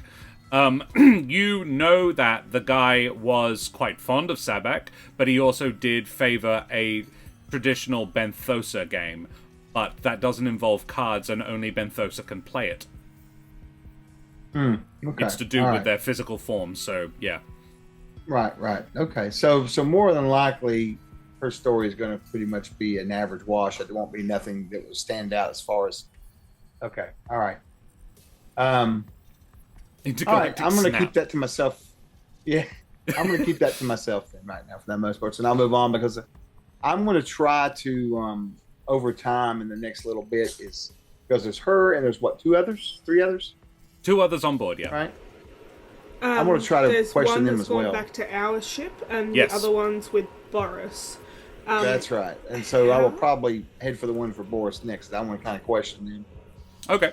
So yeah, it would be at about that point that Arthur arrives. All right. I'm Right. not like. Have I overheard any of this conversation? No, you just sort of come in on that. I'm gonna kind of just cock my head at Scott and just. By the way, Do I I'm notice definitely Scott's going to vibes be. being off? I don't know. Scott, would Arthur notice your vibes being off? Would I notice Arthur, or am I used to her shenanigans? Oh, you. Because She's probably aware of her Like, shenanigans. No, it's me. Okay. All right, then. So then I'm just going to kind of. No, I'm not going to act kind of strange or whatever, but I am going to try to, when I get the chance, whisper to Arthur Yeah. that I would like to speak with him privately. Yeah. Yeah, I think Scott, of all of you, has the best poker face, Sabak face. Yeah. So speaking of Arthur, you and Chom go back to the medical bay on board the Lazarus. What do you do? How do you fix her up? I think in that case he'll just sort of as they walk in, he'll just sort of take a seat, pointing to one of the tables, and then as the other Arthur drops the body in the doorway and goes to leave, he'll just kind of like, again, it's a little odd, but I feel like at this point it's probably happened before, and just sort of nods. Exactly. We'll walk over to a wall and just opens up like one of what's probably two like mortuary sort of like slabs and pull one out and go to lift Lay the body down. up into it. As I do go to move the body, I do want to check, does it have any sort of like uniform or like insignia on it that I might be able to recognize as belonging to anything? Sure. This is the body of a Chimexian, so a quite an insectoid form. They have 6 limbs, and they're all quite slender. So they don't tend to wear clothing as such. However, they would decorate their exoskeletons in particular ways, and to fit in with other species, they would wear a sash. I think, like a bandolier, upon which they can put pockets and things. They're just useful things. So yeah, you can have a look. Let's make it a brains check. Awesome. First roll. The number you are looking for is an 8. Oh, well, I got a 9. There you Just go. over. Boom. Love it. Good deal. So D12. you on a D12, very nice. So yeah, you notice. This was this has a symbol like here. There is a symbol carved into a metal plate on this bandolier. It looks like a very rudimentary scratching of 2 crossed blaster pistols. Right. So something that I would probably associate more with, say, pirates than just like a frigate ship. Yeah. Makes sense. This- I think. Yeah, this was the body of an attacker. It was described Yeah. to you, yeah. Okay. And these insectoid ones, do they have like claws or hands? They have both. The lower set are a long scything blade, about a foot long. The upper set are hands. 3-fingered hands, sort of a thumb and 2 grabby handy. Yeah. Gotcha. Well then, I think at that point, his suspicion more or less sated. I do want to take a look at the wound and just see sort of how bad it looks, because I'm assuming if it came from this thing's claws, it's probably relatively clean. I'm mainly just wanting to make sure there's no like nasty, like serrated something that's like torn up muscle or things like that. Promethean, thank you very much for the raid, Yes, you bloody hello. champion. Good on you, matey. Avast, mateys, how are ye? Thank you for joining us for our International Talk Like Josh the Pirate Day charity marathon, you bloody champions. I'm just going to put up a quick shout out here for Promethean. We are playing some Teens in Space, which is one of my favorite systems to run games in that isn't 5e. Guys, if you haven't already, follow Promethean. Check him out over there at Promethean on Twitch. He is an excellent DM and a Baldur's Gate streamer as well at the moment. Who isn't? Who absolutely is not. And Promethean will be joining us for Game 6 tomorrow at 3 p.m. AWST. Which is going to be quite exciting for some Major Magica, another random little TTRPG that I am very fond of that most people have never played, and I want to spread the joy of because it's great fun. So yeah, thank you very much for the raid, you bloody champions. We have a donation link here. All donations go to... No, that's the wrong one. All donations go to international... No. All donations go to childhood cancer support, and every $5 dues you put into the draw gets you a chance to win one of our $900 worth of prizes. So consider chucking us some charity pennies that way, you bloody champions. So you are having a look at this. Arthur, the Frankenstein's monster of a ship's medic, is having a look at this Mystarian's wound on her see arm. how bad it is. Yeah, another brains check, I think. This one a 13. Right. Oof. Okay. I exploded. So that's a 12. Fuck yeah. Plus which makes it a something. 23 because I rolled an 11 on the second one. All right, cool. I love when you roll a 23 on a d12. Yeah, me too. I like good. these mechanics. I was ready for It's I cool, was isn't ready it? for like a 4, and I was Yeah. just gonna be like, all right, yeah, we'll just throw it up. Arthur, in a flash of genius, you notice that this...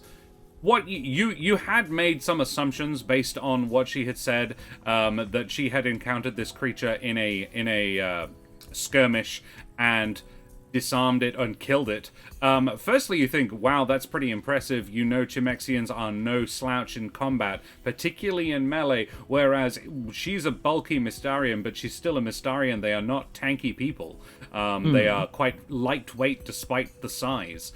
And whilst you may not be very familiar with a lot of them, Briar can shapeshift. You know that's not a very usual ability. So that's pretty crazy that this woman managed to pull that off. But then, which is why it has you a little suspicious to begin with, you notice that this wound could have been caused by that to a layman, but that definitely is not. This was caused by a much simpler weapon. You would guess a screwdriver, or possibly a sonic screwdriver, something like a blunt weapon, not a blade. Something that wouldn't really be normally considered a weapon. Gotcha. So this is more like bleeding a little bit, but from an impact as opposed to cut open. It definitely was a scrape down, like it definitely wrenched down, but it was not like a blade would cut this tall. Yeah, this okay, right. I think in that case, as he sort of inspects it, doing his best, sort of, just looking at the problem area and keeping his focus on that, and sort of talking out of the corner of his mouth towards her, we'll just... So you said this came from the, that one, and kind of thumbs towards the mortuary slab he just put the bug on. Yeah, she goes, no, actually, not directly anyway, not one of its claws, otherwise I'd be dead. No, it threw me against a wall and I sort of cut myself on a jagged piece of bulkhead. Right. I'm going to let that 23 carry over. Still doesn't track.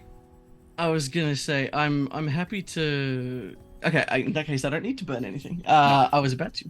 I think in that case... What would you burn? Because you might get more. Yeah, you know what, I will. I'm going to burn one... I'm going to burn one token to use Intuitive again. Hell yeah. And specifically to try to give it like a little bit of flavor. Although he's not great at feeling things like pain, his nerves aren't entirely shot.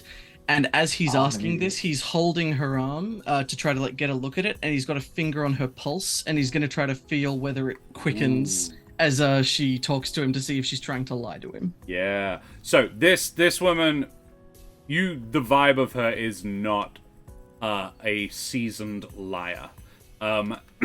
You're actually a little bit like, what role would this person fulfill on a freighter? Like, she does not have the vibe of a merchant naval crewman. She has the vibe of a mercenary, to be honest. And maybe she was on board for security. If she was, she did an okay job. She took out a Chimexian in combat.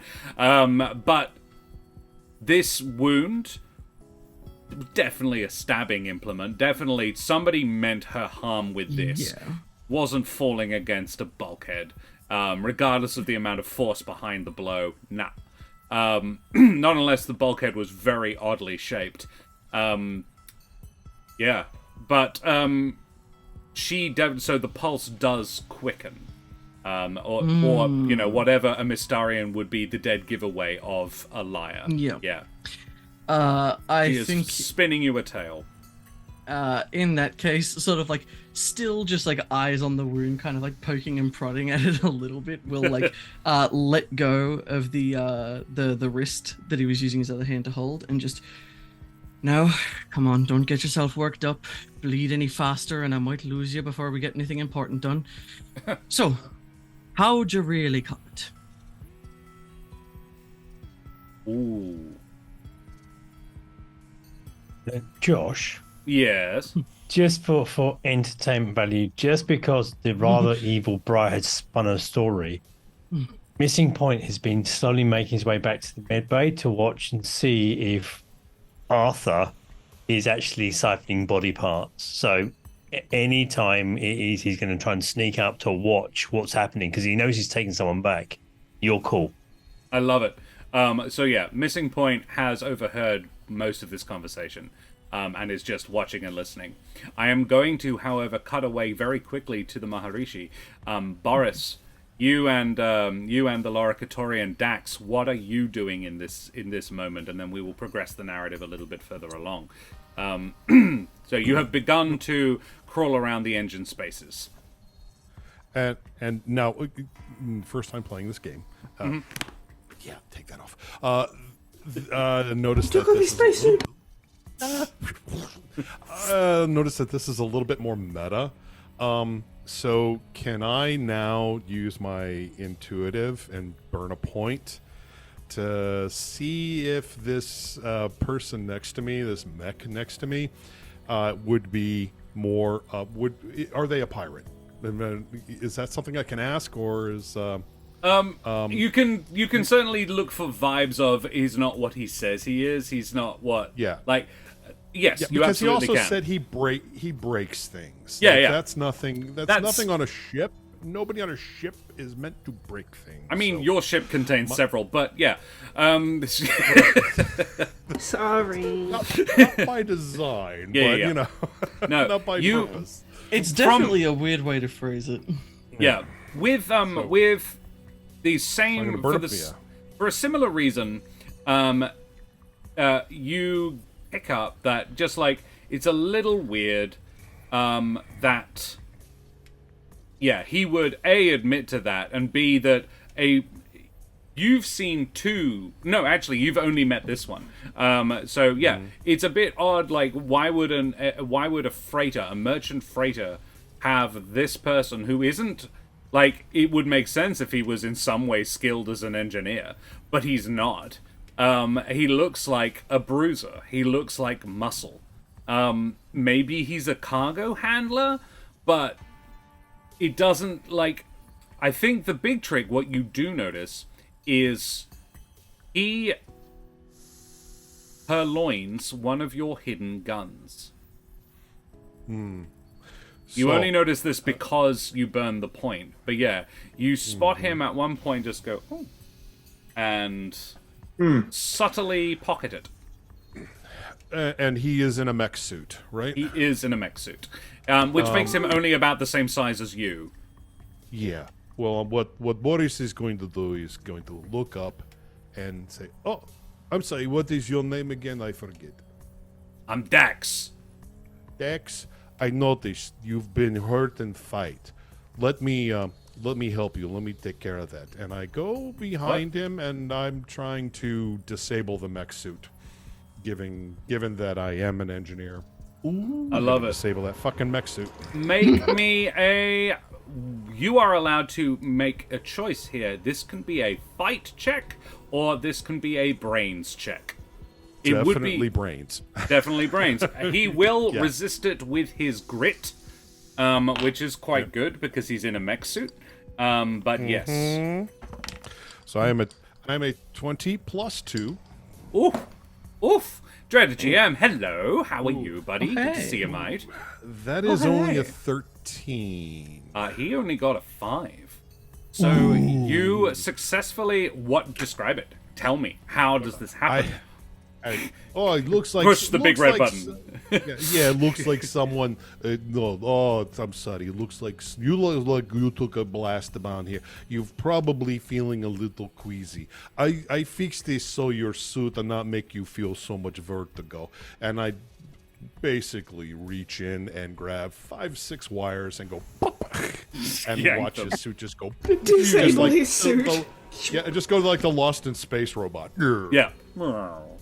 So his body goes still. His head goes, hey, why did you do that? That's not fixing it. It was working fine. What are you doing? I find closet and I drag him and throw him in closet and lock door. As soon as you do this, he starts getting out of the suit. He is fully capable of leaving a powered down suit. But yeah, this little Loricatorian is sort of like, hey, get out! And he is going to he actually is going to get out the his comm and I pull gun out. He's gonna get out his comm very quickly, like while you start to drag him to the thing, and ring up to the bridge and say, "Boss, we've been made." Scott, lovely. What are the chances of hard cutting to... Yeah, well, what we're going to do is hard cut to a break. No.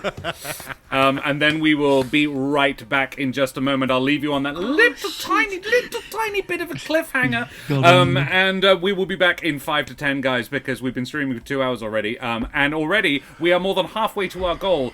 28 hours? Who needs 28 hours? We can do it in 4. Fuck it. Damn right we can. Look, I don't know, guys. I don't know, but I would think it would be freaking cool. Link says hi as well. Hey, Link. Good to see you, buddy. Link should be in bed. Yeah, go to bed. It's 11. Guys, thank you so much for hanging out with us so far. We're having an absolute blast. I hope you are too. We will be back in 5 to 10. Say goodbye, everybody. Goodbye, everybody. Goodbye. Bye. TTFN. Hey guys, Josh the Pirate here. I just wanted to take a quick moment and actually talk about the charity that we're actually raising money for today, because yeah, we're having a great time. We're having loads of fun. Amazing creatives have pledged their time. Incredible sponsors have pledged their support, but we actually haven't talked a lot about who Childhood Cancer Support actually is, what they do. So I thought I'd just give you a quick lowdown on that. Childhood Cancer Support focuses on a different area of the cancer process than a lot of other charities. In Australia, a lot of people live rural. There is something like 20% of the population live outside of cities. And in a country where 95% of the surface area is rural, that could mean quite a long trek to get to any hospital facilities or anything like that. So childhood cancer support is actually all about that element of it, about supporting people through one of the hardest things that a parent or a family can ever go through with a child. Childhood cancer support, the 3 primary things they do: free family unit accommodation for families that travel in to get treatment, free hospital and airport transfers, so they just take the hassle out of it, and on-site mental health support, counseling and social support services, all of which hugely important. I imagine when your kid is that sick, you don't have time for your social life, you don't have time for your own mental health, it's all about the kid. So having this charity that also supports that is incredibly important, and I think really valuable. So yeah, that's what they're for. Thanks very much.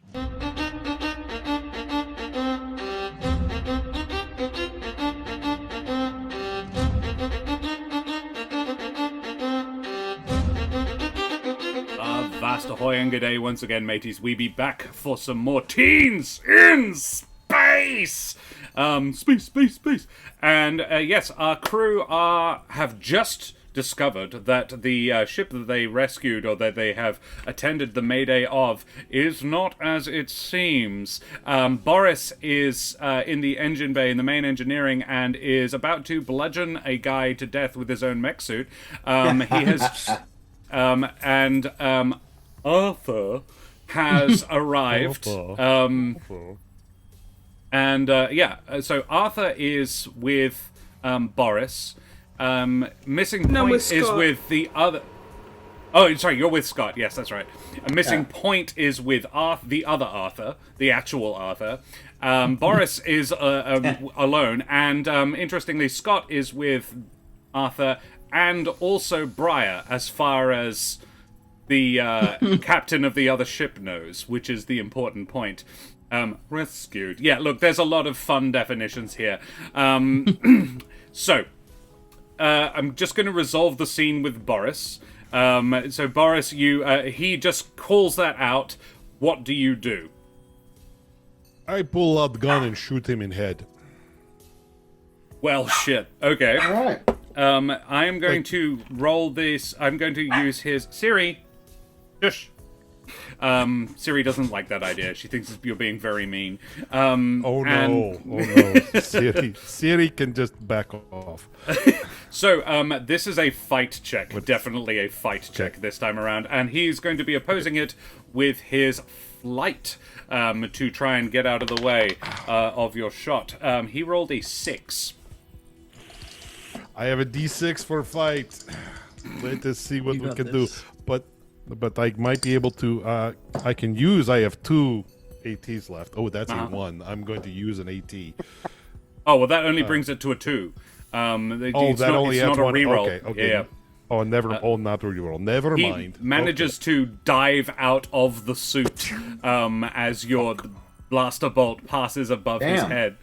And he scuttles away and, manages to dodge underneath a console before coming back around, pulling out the gun that you had hidden in there, and shoot back at you, Boris. So you can either grit to just tough out being shot, or flight to try and dodge the shot that he is going to make at you. I use.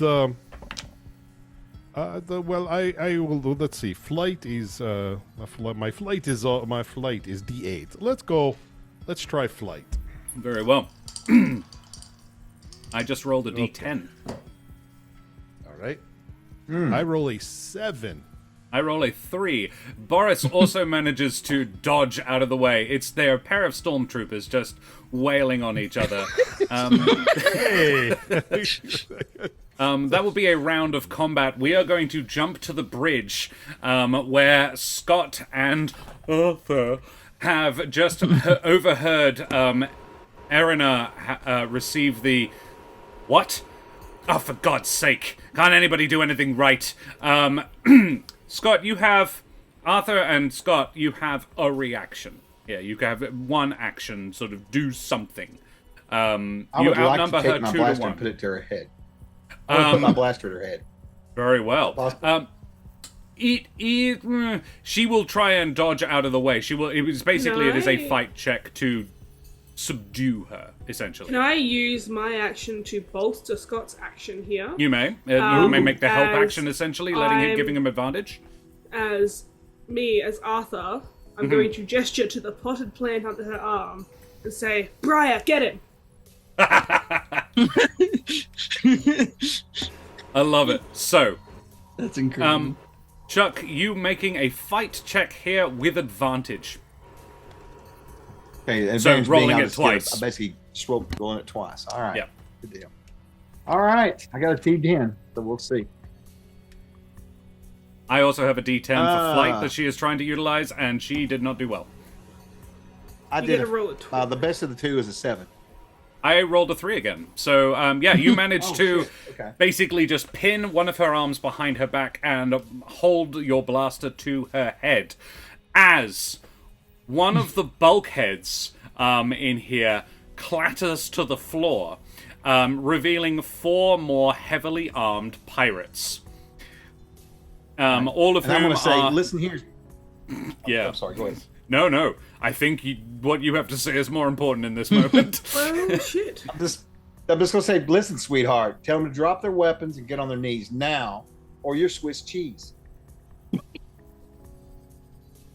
Yeah, she should know what that means, by the way. But Yeah. She hasn't Arthur the is faintest going idea to what cheese pull- is, but yeah. Arthur is going to pull both of Briar's guns. Sure. Out of somewhere. whoa, he just mind blew me there. I was like, okay.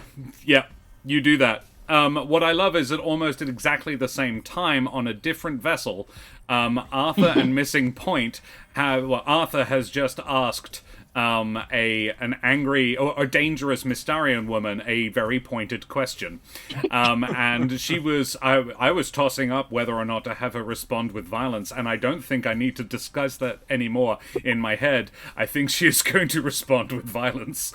Valid. She gets that call.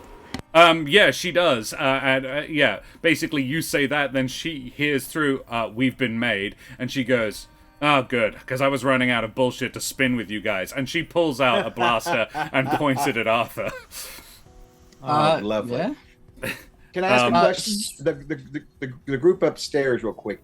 I interrupted you on the description. What else were you going to say about them, so I know? Oh, we know what we're up against. the 4 who just opened the door to the bridge. So, you know that guy Chondax I described earlier, the robot dude? He's one of them. And along with him, there is a pair of humans. And I need to change the music because I think something a little bit more interesting has just happened. Yes, 4 of them are there. And yes, there is... Come on, where are they? You've done it very out of order. That's the problem. There is a fellow Abyssian in here.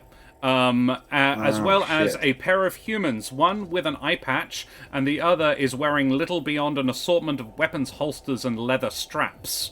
Like Boris. Gotcha. Yeah, that's Boris. He is quite slender, however. So it's a sort of a waif-like human male in little beyond leather straps, and this quite swashbuckling woman with an eye patch. And I've seen that on other sites. I envision her almost being like the character in Kill Bill. What was her name? The one with the eye patch. Yeah, absolutely. Yes. L. Yeah. L, yeah, exactly. And yeah, the Chondax, the captain goes, well, she's no way. In fact, his voice is significantly more robotic. She's no good to me. She couldn't even convince 4.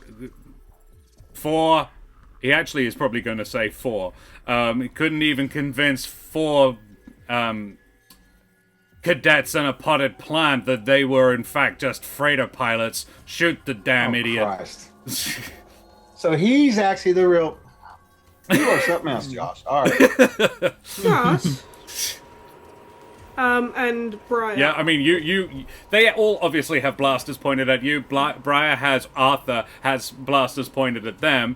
It's an interesting situation. Scott is somewhat taking cover behind this woman. Right. Yes. But now, before we go any further, we were involved with Zach there, and I sort of shanghaied that, so now Yeah. I'm going to go back to Zach. So, yes, she has gone... Because I want to know what happened. She has gone, oh, good, I did not want to have to do this much longer, and just points the gun, like, quite casually, like, just holds it up to your ribs, and says, you can continue stitching if you like, but if I feel anything more than mild pain, I will be opening a new hole in you. Ooh. So she's Maybe not a shooting superfluous immediately? extra sphincter. No, she kind of wants you to finish the job. Oh, excellent. So Arthur had not gotten further than assessing it, and so I think, in an effort to kind of distract her mildly, he is going to attempt to just kind of wrestle the gun off her and no holds barred, just because again he's not exactly the most sensitive person. Just sort of digs his thumb in to the wound and goes to grab it. I reckon a dead set opposed fight check. I'd like to make a brawn check if possible. Okay. Going just for like overwhelming strength, trying to as opposed overpower her like, with your trying to strength. actually finesse it, because he has no fighting experience. But Okay. he has some brawn. She is a D20 in fight, I will tell you. I'm a D10, so we'll see how that goes. Okay, so let's see how you go. She just rolled reasonably. And Hilda's did gift, not. thank you very much for the follow, you bloody champion. Avast, matey, you wee scallywag. How much? She got an 11.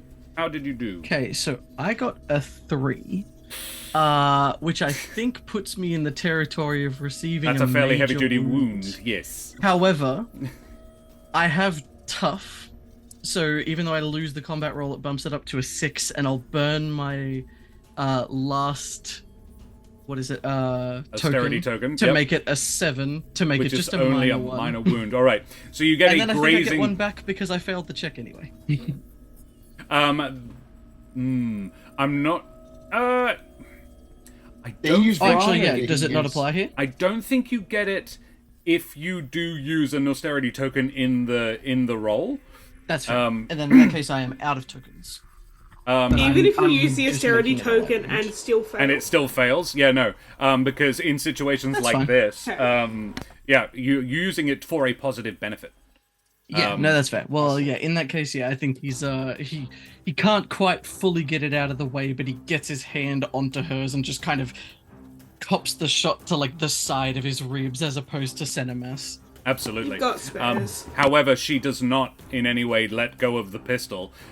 You do, however, get your thumb dug in nice, and she'll see you've hurt her, but not in a materially meaningful way. Just Yes. You've made her angry as well. Pissed her off, yeah. Yeah, absolutely. Good stuff. Missing point. Have you missed this point? Because you have overheard this whole conversation, and you are no more than 15 feet away. Just was standing in the doorway. Yeah, I continue to listen. That's right. I'm sure it'll be fine. Just I want to see where this goes.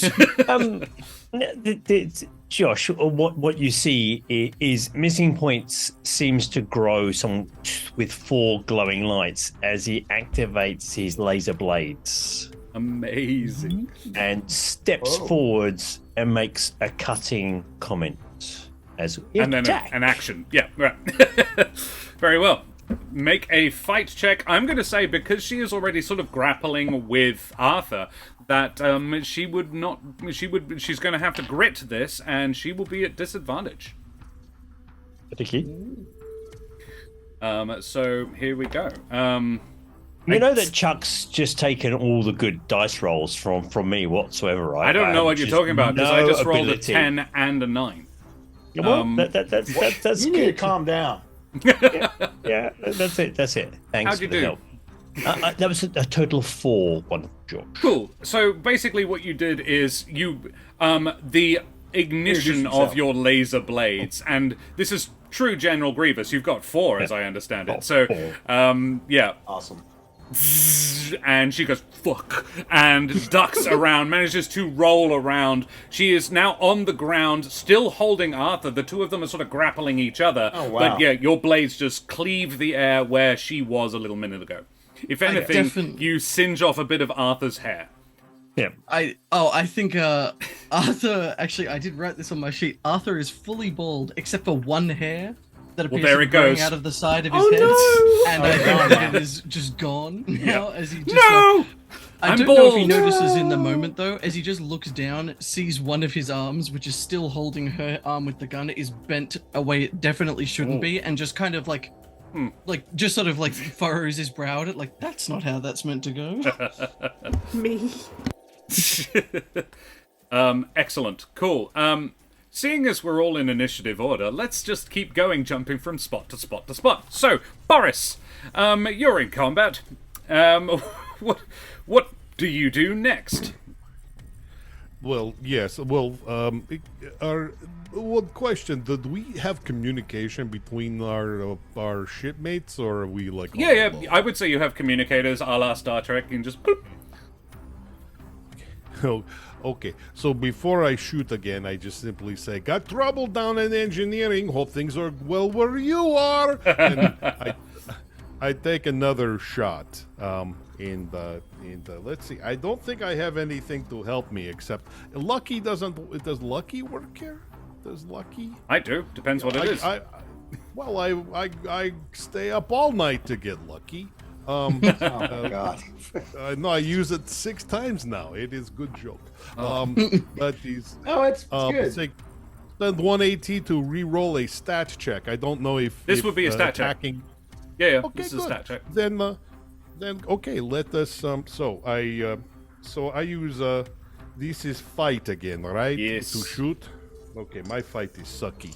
I shouldn't have done this, but oh well. Let's see. Oh, that is 1. I spend 1 of my points to re-roll Smart. because that is suck-ass roll. A 6. Explodes. Roll it again. I get to roll again. Ooh, that's awesome. Okay, Roll well. A 5. Hey. That is total of 11. Because he got a 9 on his flight check to dodge out of the way. I'm rolling quite well with the D10s now. And yeah, he dodges, but you've got the measure of this guy. And he is actually, because he's going to attack you at the same time, so he is going to dive out, making his fight check. He rolled a 3, so you can either grit or flight your own self, Boris. I'm gritting that. I have a D12. Grit. Okay, very well. I grit. Roll I grit over with 3. my D12. Okay. Let's see. For those of you knowing, my dice rolling box is a sake box. Yay. Hey. An 8. An 8. I rolled So, it. Boris, you, it's like man of steel, very stern, very like, I've got this. You stand up, you take aim, you know this guy, and as he leaps out, as this little lizard boy leaps out with your gun, doing full Matrix, like, pew, pew, pew, pew, pew, his shots go wild, and you just grit it out, like, one passes on one side of your head, one passes on the other. You take one shot, miss, and then adjust your aim very slightly and just cop him straight in the chest. He takes a nasty wound and is knocked prone and smashes his head against a console. He is unconscious. Well done. Boris, you have resolved your particular situation. Dax Payne, exactly right, Renegade Chicken. Yes. Hey, Tony, good to see you. So we are going back to the bridge where Arthur and Briar and Scott are... and actually Scott. There may be a dent in Arthur soon, because there are several guns pointed in their direction. Chuck, you have I would say you get to go first here. You kind of initiated this whole business. Briar, okay. you are guns Question. drawn at a group of angry pirates. Permission to speak to Chuck, to Scott though before? To talk to Scott or to talk So to you're Chuck? saying No, Scott. Yeah. No, sorry, you Fine, go first, so either Chuck. No, I was going to say, so this is sort of like what you wanted to do earlier, was sort of whisper to me or whatever, right, before this happened? Or Yeah. happened? Okay. Yeah. Yeah, go ahead then. I've Yeah, got, no, that's I've all got I a mean. mechanical question for Yes, I was gonna. us, All for I wanted Josh. was respond on the comms like, "There's 5 of them here. Scott, you're good with computers, right?" And I'm just gonna leave it there. and blasters. Cool. Scott, what do you do? So yes. So some of my what do you call those things? The Austerity tokens? improvements. The Uh-huh. improvements. Let's see. Improvements. Do they stack? Yeah, I think so. Depends on what they are, but Because probably. like I've got one here I've got one I took which was called basically Protector, which gives me a bonus when I'm defending crewmates, which would be Currently, yeah, probably, her. yes. Yeah. And And, Briar. yeah. The potted Briar plant and Arthur. Briar, And, yeah. And then of course I've also got a Blaster Master, which is combat checks with handheld pistols, made it a +3. So I've got both of those. Ooh, shit. Yeah, that definitely stacks. Okay, so what was his name again? The mecha guy. Chondax. Chondax. what did he say? What was his derivative to us? What did he say to us? His directive or whatever? Did he tell us to stop? He told you to shoot the her. He Surrender. didn't care. He wasn't. You've chosen a very poor human shield, is what he was intimating. They opened Can the I- door. Yeah, I was going to ask about More of a maybe wall doing and it too, fell about off. my right, it was like this kind of punk and dust. It was and a they come false stepping out. wall that they had built to hide behind while you came on board. Well, I've got intuitive. I could maybe look around for somewhere for us to take cover. Yeah? Yeah? If that would be a thing, right? All right. You would probably know that Briar has escape artists, so I get a +3 to that kind of check if that. Uh-huh. It Is is not a everything for what you're large doing? Oh, that's space. right. This whole bridge area is only maybe 15 feet square. It is not a big room. It's actually just doubled in size because that false bulkhead fell down. And it was a very cramped space before. It was actually too small for all of you to fit there comfortably. However, now, there is probably the closest area of safety would be out the door. That's what I was going to say. Could we maybe move over there? My thinking is we get in the hallway and create a choke point. Yeah. As they come Absolutely. through, we could well on them or whatever, because I don't know what else to do other than just to stand here and shoot at them. Yeah. What is it, 4 to 2? Right. Yeah. So I guess maybe we could do that. I have escape artists too. That's awesome. Excellent. So maybe that would be better if we just try to run. If you both want to Yeah. make an escape artist roll, definitely. Are you taking Erina with you? And Briar. I'm not. Well, I think I'm just Briar. gonna. Yeah, I'd What? just what? yell. Oh, Yeah, no, I'm just gonna yell. Got me Keep so the plant and book it. Does Scott Right. does Yeah, we're gonna Scott leave shoot her. first? I will give her cover so He she has can get out. he has a gun to Erina's head. The guy just said, "Shoot her, I don't care." Do it. Are you gonna call him on it while you duck out? Or are you gonna No, you've got I'm not one gonna- to I'm barrel's not gonna- end? You can bring her with us. Yeah, I'm not overly. What I will probably do is shove her towards them and use her as cover myself. Ah, After good she plan. gets out. I like that. I You like know that what I a mean? lot. Because I Yeah. don't care about her. Yeah, Okay, cool. and then he could shoot her if he wants. He probably wouldn't, but yes. So this will give you advantage on your escape check, which will be a flight. Okay. You can both flight with with your bonuses for that. Oh, flight. Right, Yes. so I roll a d10. Functionally, Dex 8 plus 3 is 11. 11. Nice. Very nice. And I'm going to roll a couple of Oh, 3 and a 5. You had advantage. You do have advantage. luckily, so- because my first roll was a 2. Yeah. I ended up with a 12. A 12. You added the 3 to that? Yes, ma'am. Yeah. I rolled a 9. So I yeah. was like, 2? Nice. I rolled a And if pair I of got- 1s, a 2, and a 5 for their shots against Excellent. you. They were like, "Ah, ah," and blast away. In fact, like, I'm gonna say those pair of 1s, they hit their own person, and they actually lovely. shoot Erina, and Erina is gone. Oh. Yeah, nailed it. However, yeah, and you took the potted plant with you as you went. No, we left it, didn't we? Oh, did you? No, Okay. she left it. Okay, cool. I think The that's potted- Briar. There's no invitations allowed. All right, so the potted plant There's only one and bride. Erina both buy it. The potted plant is crushed beneath Erina's falling corpse, and is no longer potted. Briar. But the two of you managed to make it out of the bridge. It's only a flesh. It's only a pot wound. It's only a pot wound. Very cool. I'm gonna drop the Arthur disguise now. Right, okay, so you return to being a Mystarian. That's probably for the best. And it might confuse them a little bit. They might think you have reinforcements. Arthur and Missing Point. You are in the medbay. Missing Point has just drawn all 4 of his weapons. I'm not sure how he's planning on using all 4 simultaneously. It's probably why he fucked up.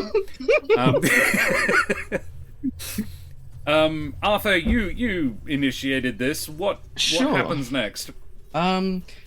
Well, I think given that he's struggled to overpower her and sees that that's probably not too much of an option, he's just going to start looking to minimize damage.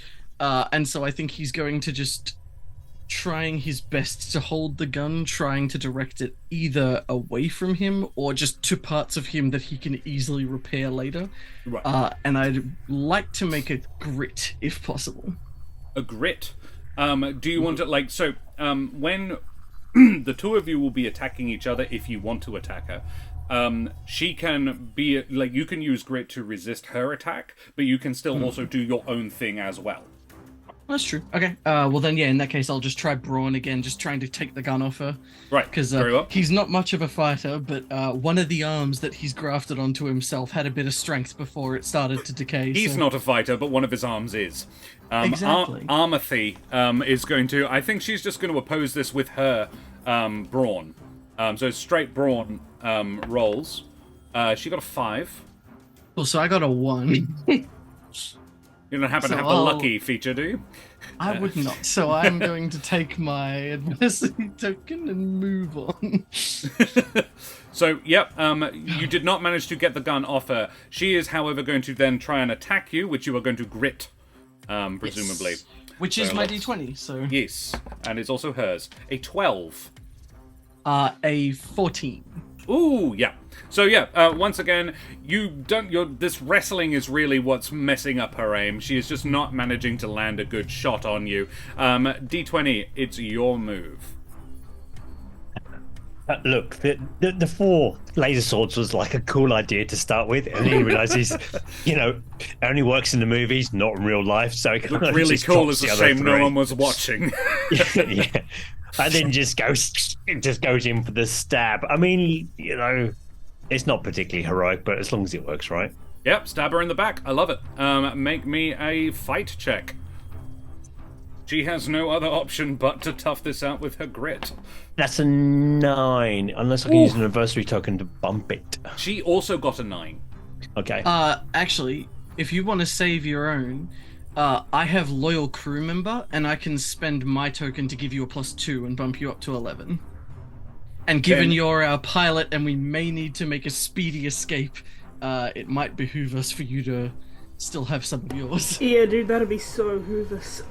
So I am still listening. I am still here. No worries. Very well. Not a problem. Yeah, Did we just I'll lose burn my adversity token. The picture? Yep, we did. Yeah, just for a minute. Would you mind leaving it on if you're going away, or do you need to turn it off? I shut it off. My nose just started bleeding. Oh, not a problem. Not ideal on It just stream. messes up the cameras on the Ah, stream. crap. That's alright, I'll do this. Here we go. There you Check it go. out. Thank you very much. Yeah, I'll burn my adversity token to sort of like as his already twisted wrong arm. There's like a sort of crunch as he just shifts her sort of like and tries to just sort of like jerks her in one direction to sort of give you the extra leverage. Yeah. I love it. And you skewer her through the other arm. So she now has matching nasty gashes on both of her biceps. It's not a mortal wound by any stretch. You only beat it by 2, but it is very much an inconvenience. In fact, she will be now making brawn checks with disadvantage. Excellent. Excellent. Boris, you're not really in combat anymore. You've managed to resolve your situation. Boris, what do you do next?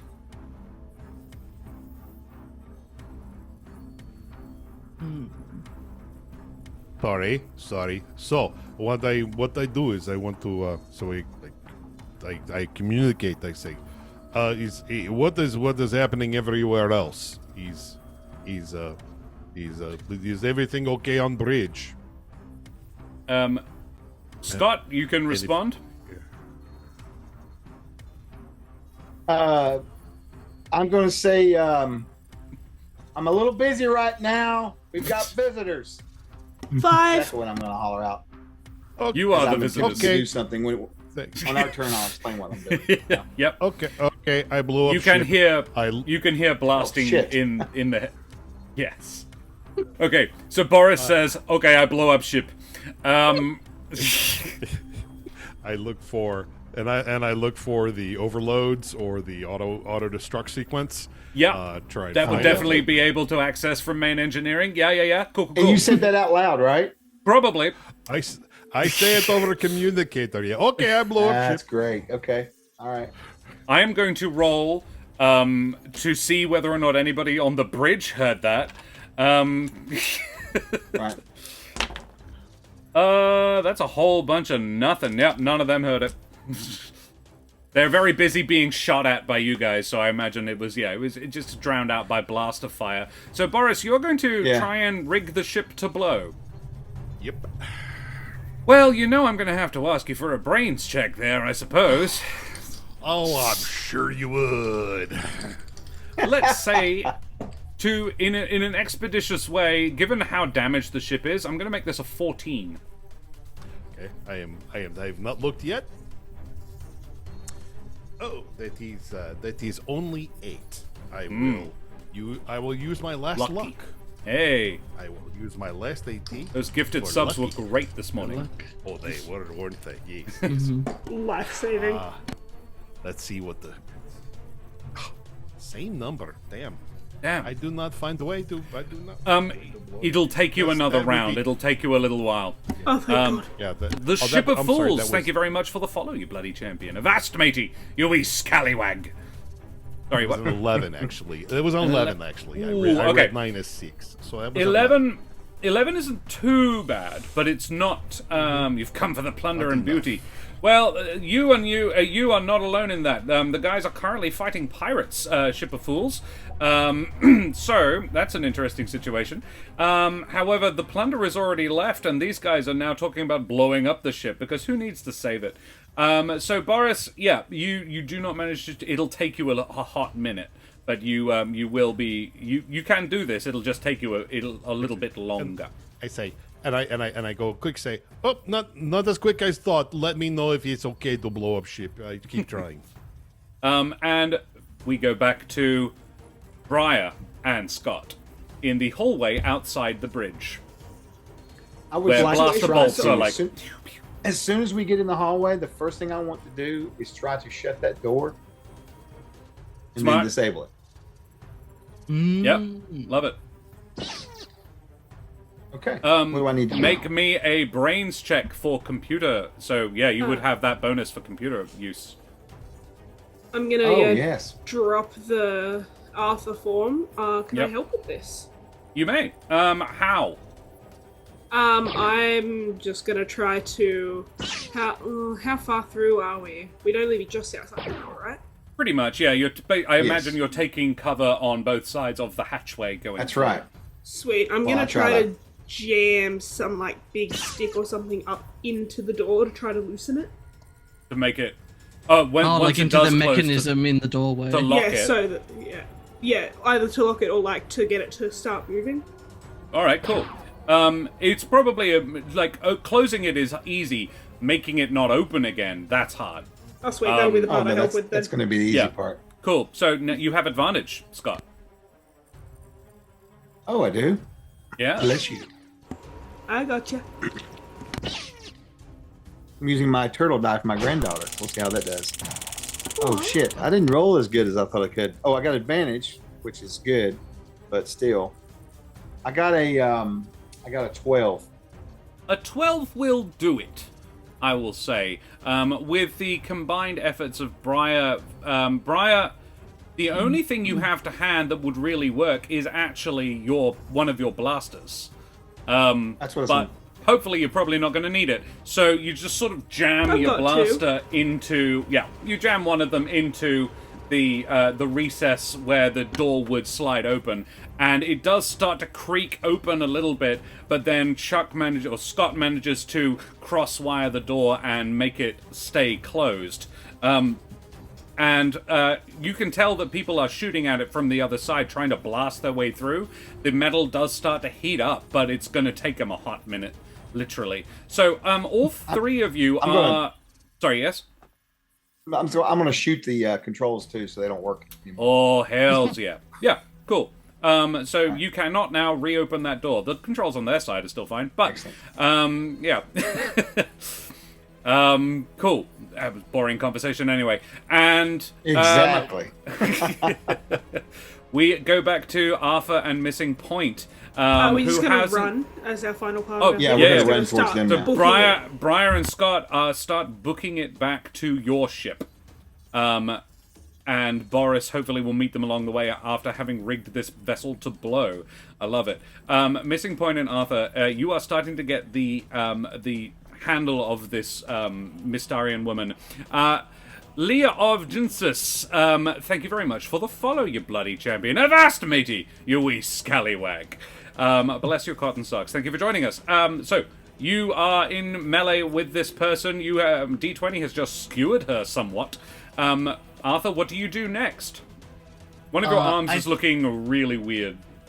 Oh yeah, definitely. I don't think it's broken, but like a bone has definitely like gone somewhere it's not supposed to. It's very dislocated, and I think that as Arthur sort of like frown sort of deepens a little bit, he sees that Missing Point manages to get the knife in on one side, and realizing he's probably not going to be able to overpower her to actually get the gun away, is instead just going to swing one. At this point, still very straight and stiff leg, just out in a wide arc, and just try to take her legs out from underneath her and knock her to the floor. Okay. All right. So an unarmed takedown move. She's going to grit through this, but she would be, she's going to try and grit this one out. Make me a. I think it's fight. I think it actually has to be fight. Okay, cool. Yeah. I will do my best. That's my D4, but we'll see what happens. Explode. I do did it. explode. Yes, explode. Oh, yes. All right. Okay. Very cool. Twice. So that's Yes. 2 4s. No. Yes. And then a 2, so that's a total of A 10 on a D4. Nice. Somehow. Which amusingly is the exact example I gave in the in how the rules work on the Discord. Oh, wait, yeah, true. It is possible to roll a 10 on a D4. It's just difficult. She managed to roll a 6, so you do in fact manage to sweep her legs out from underneath her, knocking her prone. And seeing as you beat it by 4, she's actually going to bang her head on the counter on the way down, taking another minor injury. D20, how do you finish this? Look, I paid for 4 blades, right? I'm going to use the damn things, That's right? it. This is the whole thing, right? It Yeah, came yeah. with the uniform. I'm going to use them all. So I'm going to just kind of snatch on top and going to go. That's going to be the attempt. However, It's just fruit ninja. You are the whole definitely advantaged Right? with this. sure. But as I said, for everybody else who's just recently turned up, Chuck/Scott has basically stolen all the good dice rolls, Yeah, and I've been literally rolling less than 4 every single time. So You got two this, you got D12s. Bring it on. You'll be fine. You'll be fine. I'm can do very it. excited. I'm excited. You got Let's it. do it. You can Oh, do that it. one's cool. can do it. Bobby Oh, Boucher. oh, Come on, Bobby. Come on, sad Bobby but Boucher. happy face. We have a 13 as total.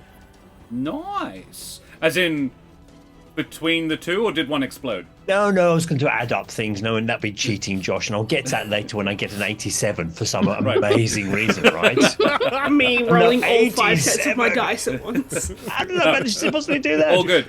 You kill 11 her. plus 2. 11 plus 2. All right. Yeah, you kill her. She got a 6 to grit that out. Wow. So yeah, she takes a major wound, and given that she's already taken a couple, you skewer her. Yeah. 1, 2, 3, 4 daggers, knives, laser blades, whatever they are, go into her and the floor beneath her.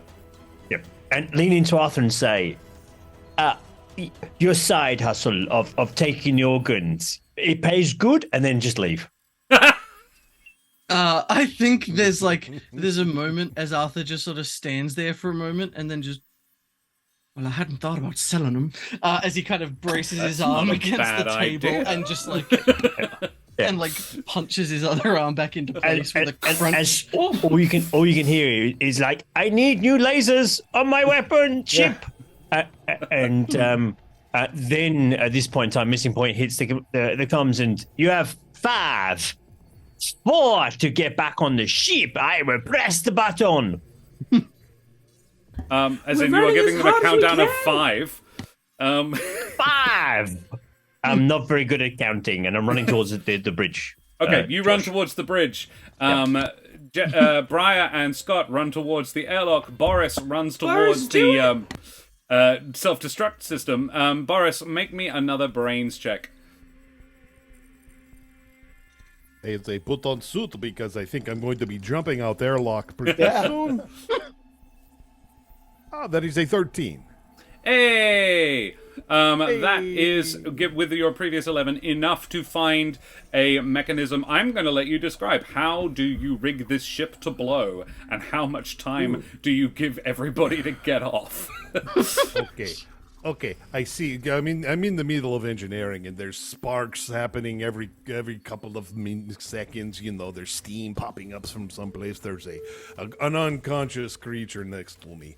He's like, well, fucker. And then I'm looking, and I say, okay, I pull this wire. Oh, okay, I type in this code. Tick, tick, tick, tick, tick, tick, tick. Oh, that's why it didn't work. I've got to pull off this panel, and I've got to put this wire.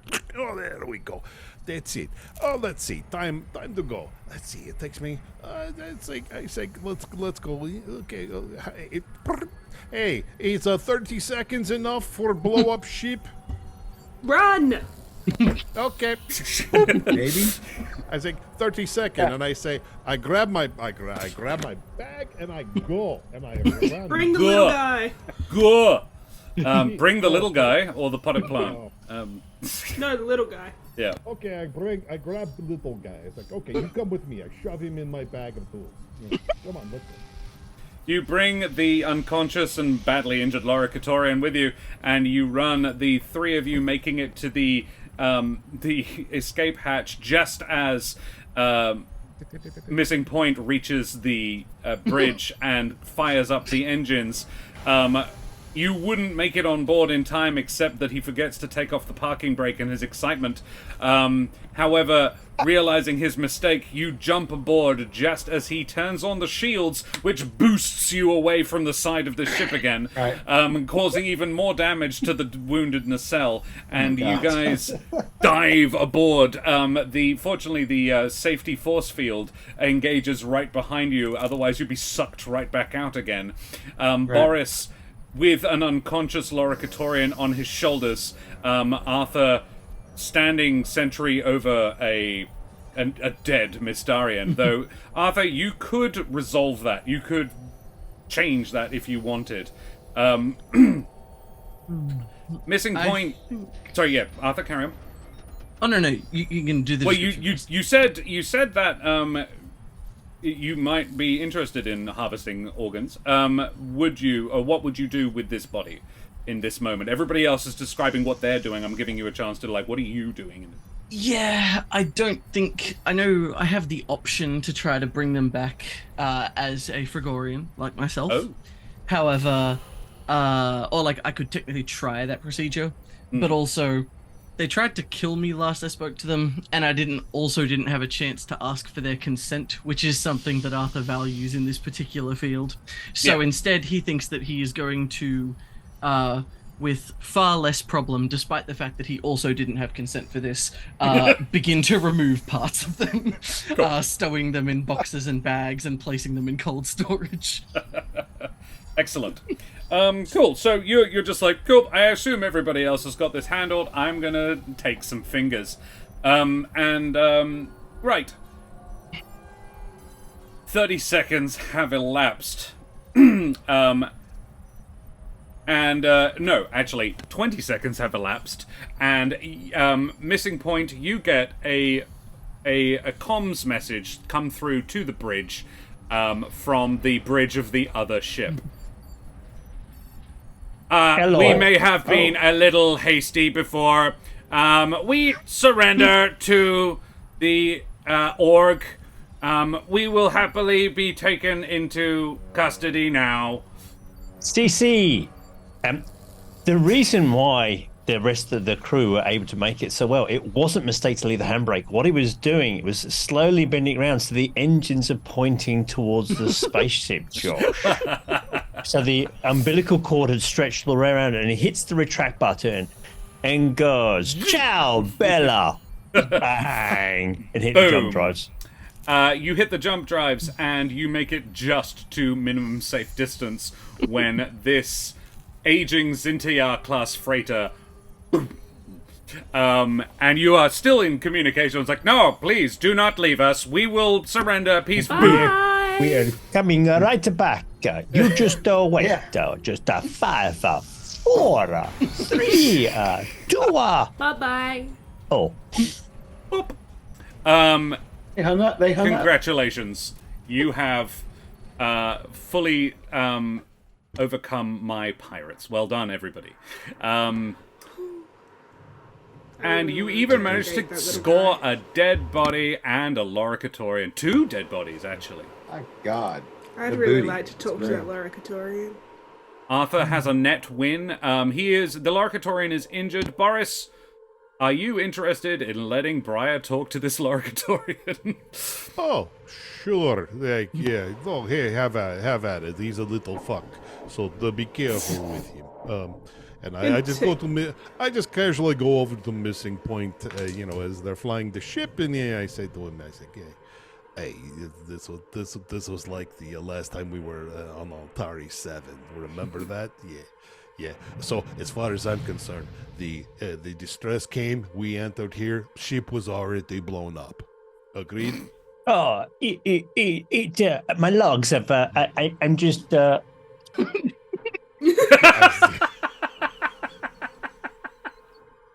Okay, if you've Amazing. seen that I'm about to have with Briar, Right then. please know that it's going on in the background Yeah. of this exact, like... Yeah.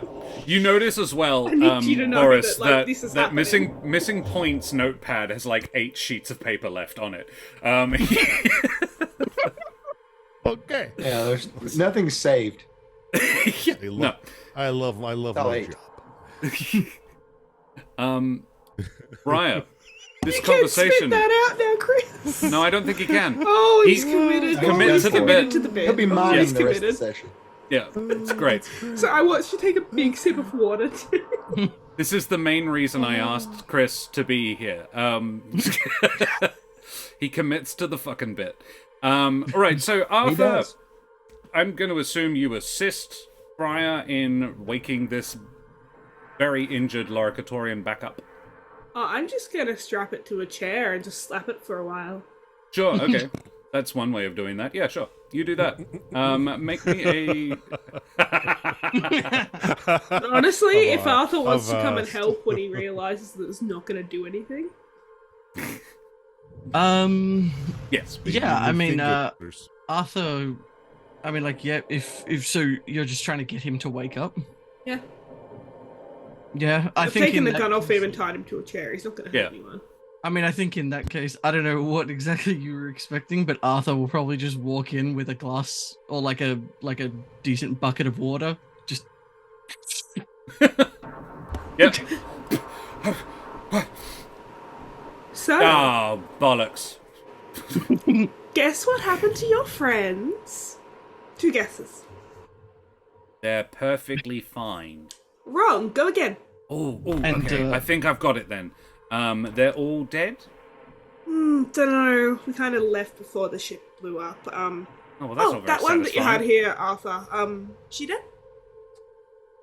oh yes, and behind He's got like Briar's her back, arm over his shoulder. Yeah, behind right. He's like, Briar's "Do what?" back, as what is it? I think the guy in the chair would notice. But who knows what would be said? Behind Briar's back, he has pulled one of the drawers open and is placing a mysteriously feathered finger into one of the Oh, Lord. drawers. Nice to know I'll have Pushing it closed spares. again. If Well, I ever do need them. Now, what were you playing Exactly. at? I know what you were playing at, but tell me there weren't any innocents alive on that ship. No, not as far as I know. Our ship, the pirate, our ship, Yeah. probably going to be coming back in the next few hours. The plan was to get you guys to help us fix it because we Yeah. can't, and then we get 2 ships, yours and ours. Yeah, where's your other ship? Back at base, probably refueling, coming back. And it was called... The Whimsy. Do I believe this? oh, the whimsy. I was waiting for Arthur Ross. You, but you anyway. do not believe him when he says the whimsy. You're going to be joining Oh, your yeah, friends soon fair. enough. all right, fine. Uh-huh. It's King Arthur's Revenge. Do I believe that one? Yeah, that one rings a little bit more true. It's a little bit more piratey. Just And how would we find this ship? You guys work for the Org, right? Uh, It's an Org ship. sometimes. Hey, Shanahoss.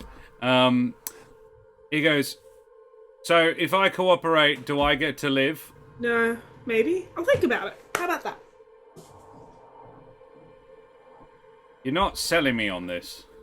I am going to shoot you if you don't cooperate. I Yeah, might all not right. shoot you if you do. Ugh, fine. Can you make me a charm roll, please? Unless That you I want to can. argue for something else. Alright, so I take a -2 on this, Uh-huh. so it's a 12. Wow, okay, that's pretty good. Is charm your top score? Yeah, Yeah, well, all right. that's what I said. I went for charm as my D20. Yeah, And okay, I am a mysterious. he goes, oh, all right, fine. So, the base is, we're based out of an asteroid.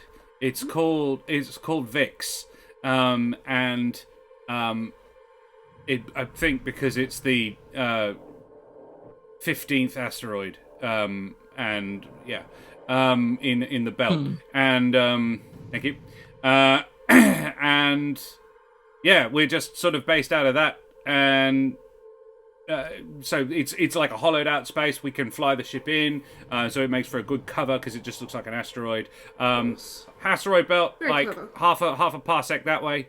Can't miss it. Very clever. How many of there are you, or were you?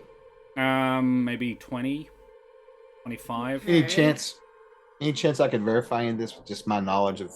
Yeah, absolutely. Criminal activity. Scott, the captain, King Arthur's Revenge. That's the name of the ship. That's the one that Wow. Chondax is associated with. Okay. He's like, that's the one. I knew that name somewhere. Yeah. That tracks.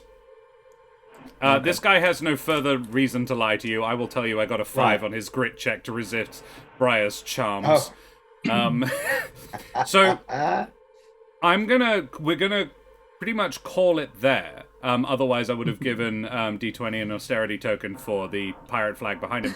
However, I was going. I to would shoot like in to the ask, end. we know what Missing Point is doing, we know what Arthur is doing, we know what Briar is doing, because Missing Point's flying the ship away, and had a good parting line. Scott, do you have anything you want to add to this scene as we leave it? I'm just going to basically just smile at everybody because this went over pretty well, I think, considering what could have happened. So I'm just going to be grinning from ear to ear because I feel like with this group, we always seem like we're always trying to get out of a mess and running. So it's nice to see us actually come out on top for once. You know? Love Yeah, it. that's what I'm going to do. I'm just going to be grinning. Awesome. Boris, how do you end this adventure? Boris, what they always does. Boris go back to engineering, look at all the panels and say, why did everybody fuck shit up like they do? Oh, this isn't supposed to be here. Oh, and goes and blames everybody else for something that is going wrong. And then opens up toolbox and pulls out little bits and bobs that they picked up when he was over on other ship. It's like, oh, Yeah. that make good. You would weapon. also find a pinky finger in your tools that was not there before. Oh, for fuck's sake. Oh, maybe. And with that, we pull back out from the engineering bay as Boris goes, Arthur! And we gonna end the session there, guys. Thank you so much for joining me this evening. We have a little bit of time left over for a sneaky little bit around of favourite moments. So we'll go around the circle and do our favourite moments, everybody. Try and make it a little bit snappy, rather than, as I'm not going to say Dread does it, I do it too. It can take 45 minutes. Let's try and make it not. So, a rapid lightning fire round of favourite moments. The way we do it here, we get somebody in chat to roll 1d6. I'm number 1. Scott is Chuck is number 6. We go around the screen, and that's how we apportion the numbers. So can I get an exclamation mark, roll space 6 in chat? That's a 6 from Shanahos. Thank you very much, Shanahos. That's Scott. We're going to be talking about Scott first. Favorite Chuck moments, everybody. Ooh. And then Tony gets a Boris. Big fan of the hostage taking. The fact that instead of the immediate instinct being just to pull the trigger, being that the profiteer sort of mindset being, well, leverage is more important. Yeah. Very clever. I really liked utilizing your knowledge of, like, you immediately brought in this, okay, I've got a smuggler's background, I know about this, I'm like, all of that element of, it was like, I'm going to have this backstory, tell me what I might know, DM. I really enjoyed that element of it, of bringing in an extra load of backstory into this random one-shot. I thought it was really cool, really fun to see. And I was like, yeah, I can give you more information than I had planned to. Damn it. My favorite part was not knowing how the game worked and inadvertently had really high brains. So that's yeah. Oh yeah, that was going to be my next point. I knew that you said it was so, but you rolled right into it, and that is just what a good player does. I think your entire run of how Scott was supposed to be played was spot on and perfect. I'm sorry, Brad. I'm sorry, Jess. No. You're fully right. Fully agree. I was just gonna say I really appreciated you like letting me be the one to be like, I'm gonna give you help on that. And then taking that and rolling with it, I really appreciated that, and I think it made for some real storytelling. You know, when I first met your character, I probably wanted to kill her, but I'm really getting to like you now. That's a teenage girl. that's how you feel about any daughter you ever have ever. Yeah, Chris, I love you, but I for me, it was like super. you. It was super simple. Basically, party leader right there, an absolute rogue that got us through. And then here's the funny bit. Even when he had the opportunity of just taking that little bit extra, we worked out that you play space dominoes with everyone. So that's the important thing, right? So it's just that kind of party leader bit of magic that just kept coming out. Yeah. Very cool. Very much, very much. I agree completely. Marvelous. Well, we have had Tony Karlstrom rolled a 5, which means next we're talking about Boris. And Boris is not going to be difficult to talk about, I don't think. I'm going to go first, though, because screw you guys.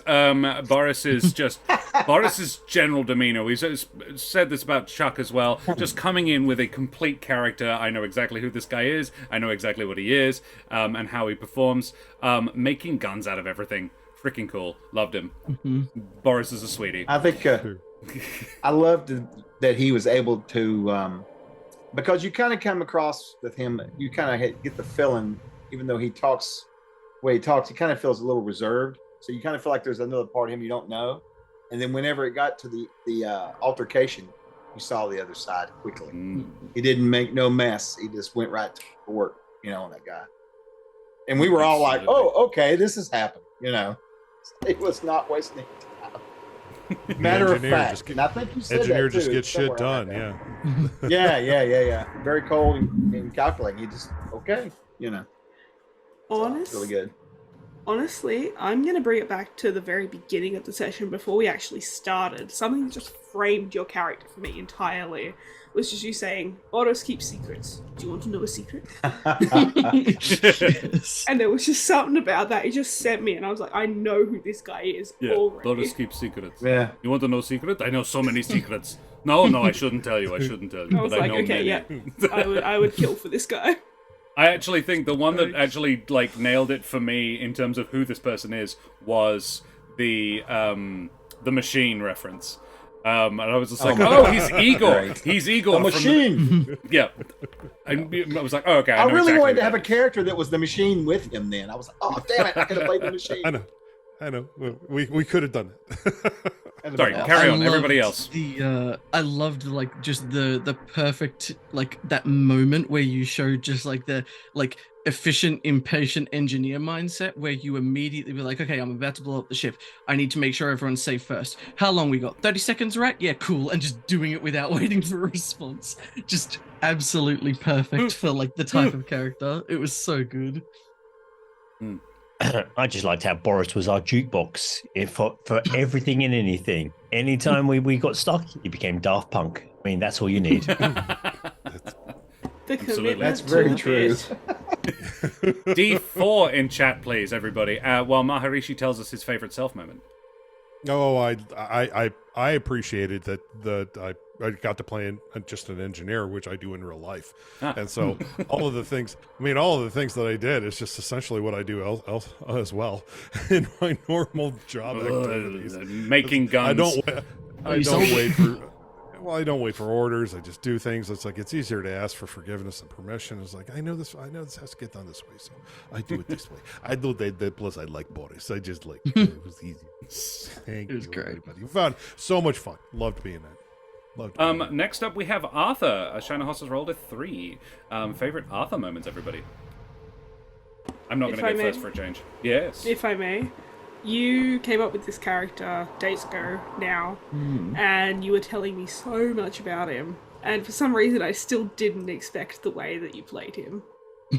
And the fact that you just went straight with the ideas that were thrown at you for him, and you were like, yep, that's who he is, yep. It was... I really, really liked Arthur. Just... Yeah, he did a really good job of... Yeah, he did a good job of creating this persona that was... I mean, in a way, it was kind of scary. I mean, I don't want him... In what way? I don't want to go see him as a doctor, but yet... I don't know. It was good. You did a really good job with that, man. It was awesome. Oh, yeah. You don't want to have to go visit this ship, medic. No.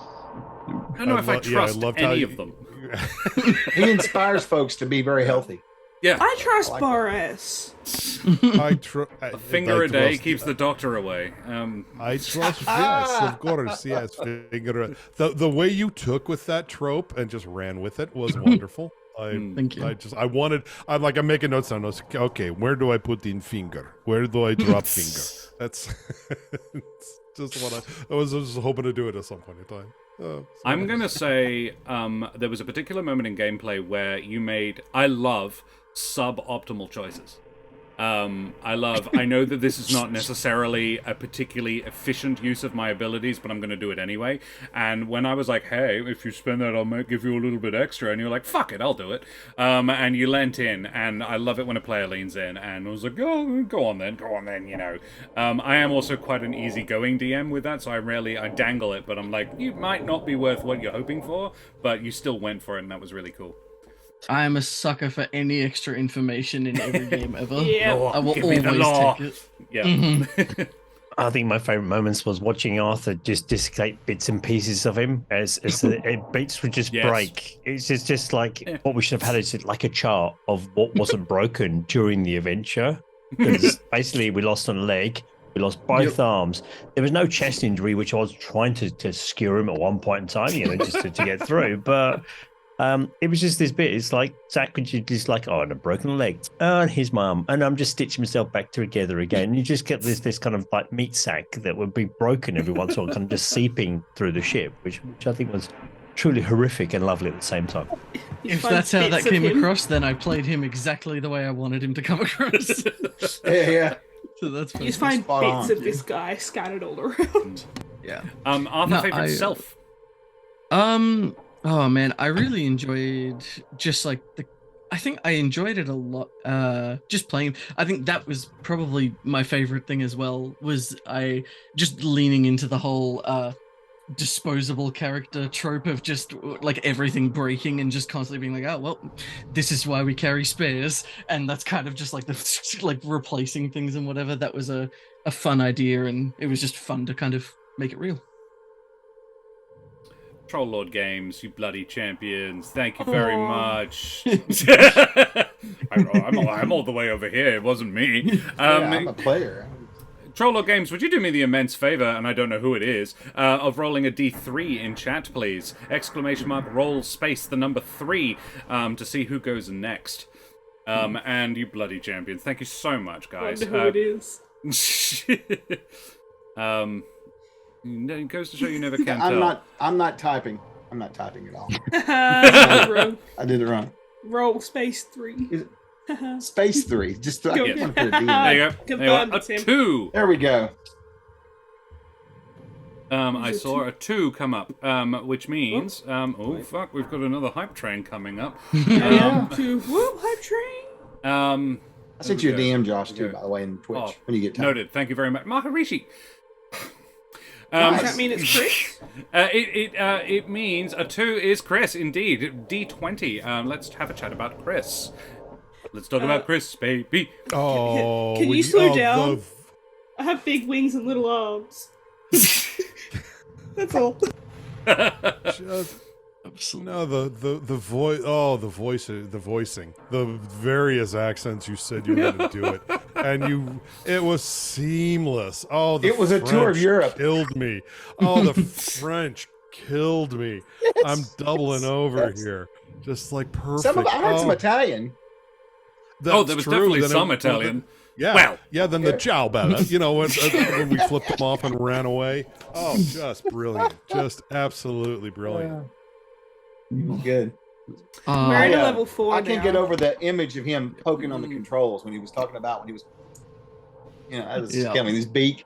Oh my god! I really could see his character. I just could see it. Boris would have to replace buttons every other day. That's because it's beak crushed with beak marks. Yeah, That's a whole other thing there. I hadn't thought about that. It is. Beak. I was such a fan of the when you were like, "Yep, I'm gonna pull out my 4 swords," laser and then swords. as soon as Josh was like, "Those are gonna be really hard to wield," the fact that you immediately clicked with it and just went, "Yep, I suck at this," and just went for it anyway. To just the commitment to the bit was so good. I paid for 4 Right, it's swords like- and I'm gonna use them. Bottom on, I'm gonna use them. No one miraculously has mentioned eating the paper live on stream. Oh, I was waiting. I was letting someone else do that. Yeah, I was like, I feel like that Can't was go the past that. I was like, real I have no final idea where I So committed. good. high good. point of the whole stream. I thought I was committed, but no, I guess Yeah. I've got to eat my helmet to get past that. But I'll eat my helmet. Favorite self moment. It Haha, was I'm favorite asking. self D20. Yeah. I think playing with you amazing folks, one of the fun things is whether you play a slightly out there character or the kind of straight bird of the piece. Every time, I mean, I can't roll higher than a 6 normally. I mean, literally, it's a skill I have. It's just incredible. Hence why I like Nice. so cheating so much. But, basically, we had Boris fixing stuff. We had Arthur broken on the pits. We had Scott and we had Briar kind of just swearing at the terrible, terrible injuries of the person that has a natural has 20 in a flight, has +2s, has +4s, and all sorts of things. Natural 1 crashing it. I think it's just watching you folks take those moments and just kind of step through them. The muting bit where we kind of go off and on mute, for example. I think it was the bit where you can imagine someone's like like that, and we're just kind of yattering on the background. I think that those were just beautifully funny moments just to watch you folks interact and just make magic happen. Back to you, Josh. Completely. Now that I'm thinking back on it, that reads exactly like a Monty Python bit. Oh, so much. Oh yeah. god, yeah. Oh yeah, for sure. This whole For thing sure. reads like a Monty Python bit. And I think I love it's something I love about Teens in Space, and it's something you get playing a lot of other D&D games, particularly one shots. But Teens in Space, every single time I have played Teens in Space, at the end of it we do the favorite moments, and we just sit and chuckle about the bullshit we just spouted. There is not a single time I have played this system where we didn't just that was fucking ridiculous, and how much fun was it? It was amazing. Now let's talk about Jess, because I just rolled a D2. The fact that you got yourself last. Yeah, I'm good at this. I'm very good at it. You're rigged. And the DM doesn't have to accept compliments either. So anyway, let's talk about damn. Jess first. Favorite Briar moments, everybody. There was a good chunk, but I do think that there was a moment where I was going to say it was the being Arthur, but then you pointing out you're when you run in as Arthur 2 back into the room, and Scott's got the plant. Basically, there's a plant bit. It's like, get them, Briar, was brilliant. I think that bit where she's holding the Yes. bottle up, it's So like, good. what? Yeah. Yeah, right. Absolutely. And the perfect like teenager like anti-alarm thing of just the PA going off and your immediate response being someone walks past the room, Throw the PA. system flies out the door. Yeah. I Yeah, kind of it's assumed the like- PAs were like part of the wall, so I'm just Oh, making yeah, more you've, work like, for ripped it Boris. The off. whole Oh. telephone. Yeah, absolutely. Yeah, that kind of thing. Yeah. Yeah. I have a 17-year-old daughter, and that it just you walked into this with like, oh no, oh my, oh it's there. Just I've It's been here all before. There, it's perfect. Yes, this is perfect. I'm just gonna walk. Boris will step back. You know, okay, you give you time. Sorry, I'm sorry, Josh. Right. I was Oh, never I- like that as a teenager, so it's nice to be able to do it now. I liked Therapy. I liked how you played yourself. You played it like I said at the end there. I'm pretty sure my character would have been very much exhausted with you, but during the adventure, as you showed, you kind of those kind of things kind of wore me down, and I started to really like it because you try to make yourself very useful and helpful, and not just being over here. Yes, you throw your fits or whatever, being young, but you're still trying to actually do something, be a part of something, and not just be prying yourself out off to the side or whatever. So I thought that was really cool. I liked it a lot. Thank you. That's a level 3 hype Butter- train, guys. butter- Thank you so much, everybody. I just want to say Oh, another wow. level 3. Yeah, Renegade Chicken. Incredible. Choo-choo, motherfuckers. And I can't spell donations, but yeah, guys, thank you so much. That's amazing. That is actually, and fun story, this is the most subscribers we've ever had. This is a high point for the Excellent. channel. Which is another Excellent. like incredible thing. We've topped $900 of donations so far. I was So about to say, happy new- Hell yes. keep those coming in, you bloody champions. Our record last year was 2,300 in 27 and a half hours. And we are almost halfway to that already. I'm pretty freaking stoked. My That's favorite awesome. Jess moment was, without doubt, just turning into Arthur and everybody else just being kind of like, everyone else was like, yeah, this has happened before. And Jess being just, I go like, are you hiding it? And you're like, no, not particularly. And just stone facing all the way through, and just like everybody else being, all the characters you interacted with were just forced to sort of accept that there was two identical Frankenstein's monsters because no one was prepared to explain it or make any reference to it. I assume everybody on the ship knows I had a plan out of character of a very just in case moment. Yeah, it was very solid. And it worked. Yeah. Mm-hmm. Favorite self? Oh, Yeah. I just really liked Briar as a character. Like, I struggle these days to try and play the annoying type because I struggle to find that balance between like, oh my god, I want her dead. Oh wait, actually, there's charisma there. Okay, it's like I do enjoy playing characters that like grow on you like a fungus kind of thing. Like Right. you don't particularly want them to, but they're growing on you. Yeah. Yeah. But, Yeah. Exactly. yeah, no, being able to play one You played it really again, well. I'm really yeah. Splendid. Alrighty. Thank you. Well, we've been streaming for a gosh darn while, so we should go away from here. Ah, No, nice try. Your favourite moments, excuse me, sir. Yeah. You can't get away with it. Yeah. Adana, what did you do? You told them. I knew. Oh, go on then. We Favorite played on DM Droid moments. stream. Yeah, I know he does it too. Very well. DM favorite moments, guys. Yeah. I mean, Blasphemy. man, everything was really good, but I think particularly actually one thing I really appreciated was when you played the like the bait character who was sort of out there trying to set the trap as sort of like leaning into flirting with Scott a little, because that kind of thing is really hard to do. Because I think playing characters that are just like that and sort of like trying to lean into the sort of like the flirting thing when you all just know you're sitting around, you know, playing a pretend game and stuff is difficult, and I really appreciated that you pulled that off. Thank you. Yeah. I- Go ahead, Yours. Jess. I'll No, say yours. I'll say mine last. Yeah. You sure? You sure? All right. All right. You- So,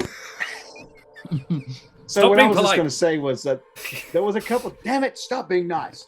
There was a couple things I thought was really interesting, Josh. I really enjoyed the way you managed the different scenes. You did a really good job of making sure everybody had their time. And that was very. It's always important when you get split parties, right? And I mean, a lot of times, I mean, it's just good because it just basically keeps the stream and the game going in the right direction, right? Obviously.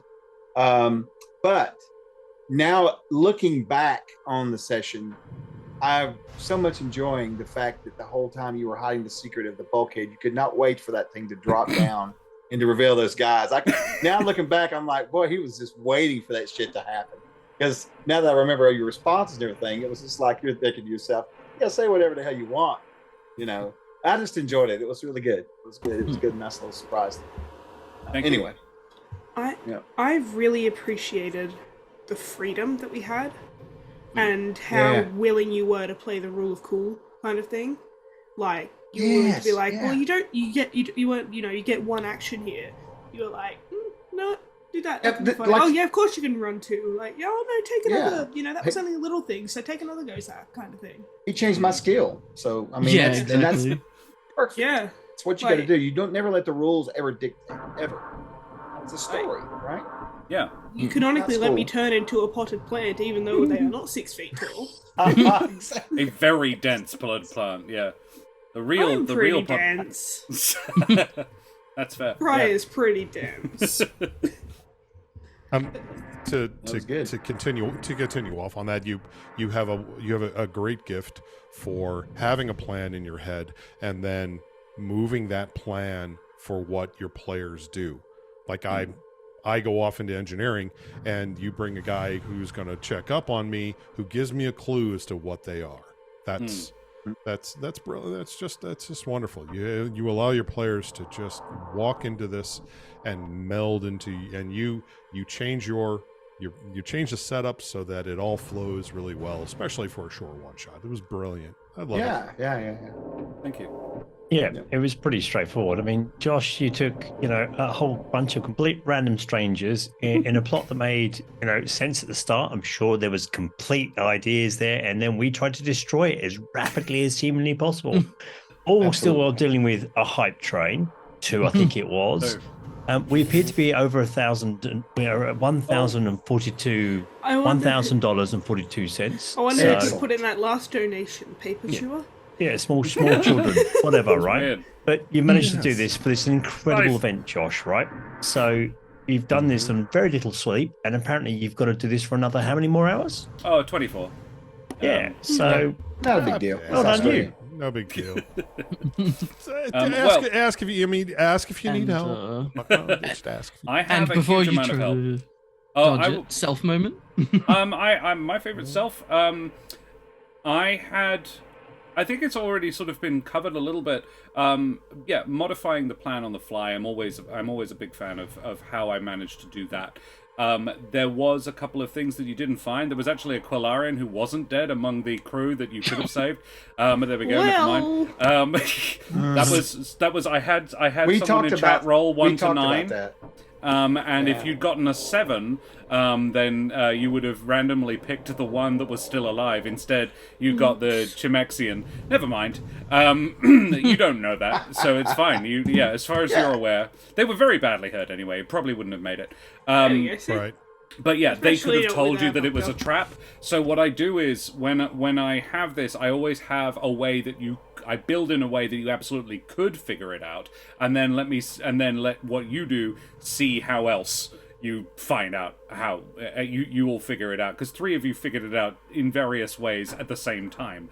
So I was like, this is cool. Actually, I think for my favorite is how I made the damage. How I made the Tokyo drift into the side of their ship. Yes. Consistently referencing, I was like, it's very damaged now. That was just fun. right. I enjoyed that. So, yes, thank you very much, guys, for my favorite moments, and for all of our favorite moments generally, especially with Arthur and Arthur as the doctors. Yes, that was fun. Arthur Yeah, that and was wonderful. Briar. Right. The Cool. potted plant that has done nothing this entire time. So we have to go away from here now because I've got another game starting in 15 minutes because this is the thing. Oh, shit. Yeah. International Talk Like Josh the Pirate Day is running for 28 hours. We're only 4 hours in, and I have an awful lot of help this year. I have 3 more DMs for you guys to enjoy, one after another, before I have to come back and sit down here. So, next up, we will have Ardana, the Lawrite herself, with Tony Carstrom, Sen, By Firelight, and Lilith, playing a beach episode. Life's a Beach. Of some 5e D&D. Then after that we will have Des from the Eldritch Scribe running another game of 5e, and after that Owen from the Lost Archives will be running another one, in which my lovely wife Karen, the mother of bunnies, will be playing. A bunch of other splendid players are joining us for that. Then we have Karen and I will be doing a Baldur's Gate underpants only run, as in the players, not us, will be underpants only. That is, I mean, if we break our donation goal, maybe. No cameras though. Maybe. Twitch T's and C's. Twitch TOS, yes. Yeah. And then after that, I will be running a game of Major Magica with the dreaded GM Promethean, Terrace, and there's one more. Mike Moans. And then it will be the next episode, the very final episode will be the next part of Humblewood of Midnight and Madness, where we have 2 special guests. Tales of Pesh will be joining us, as will Ellie B. It's going to be hecking exciting. Stick around. Keep chucking those donations up. You all amazing people. Guys, thank you so much for joining me this evening. Thank you so much for coming and playing with us. Chuck, can you quickly tell me about Troll Lord Games' Kickstarter, please, before we go away? Oh, I was not prepared for that. That's okay. So I think you played the video a little bit earlier. It's just that right now what we're doing is we've got 2 books in Kickstarter that basically take care of. So they basically, it's like a prelude to another series that we're coming out with next year, which is the Codex of the Plains, right?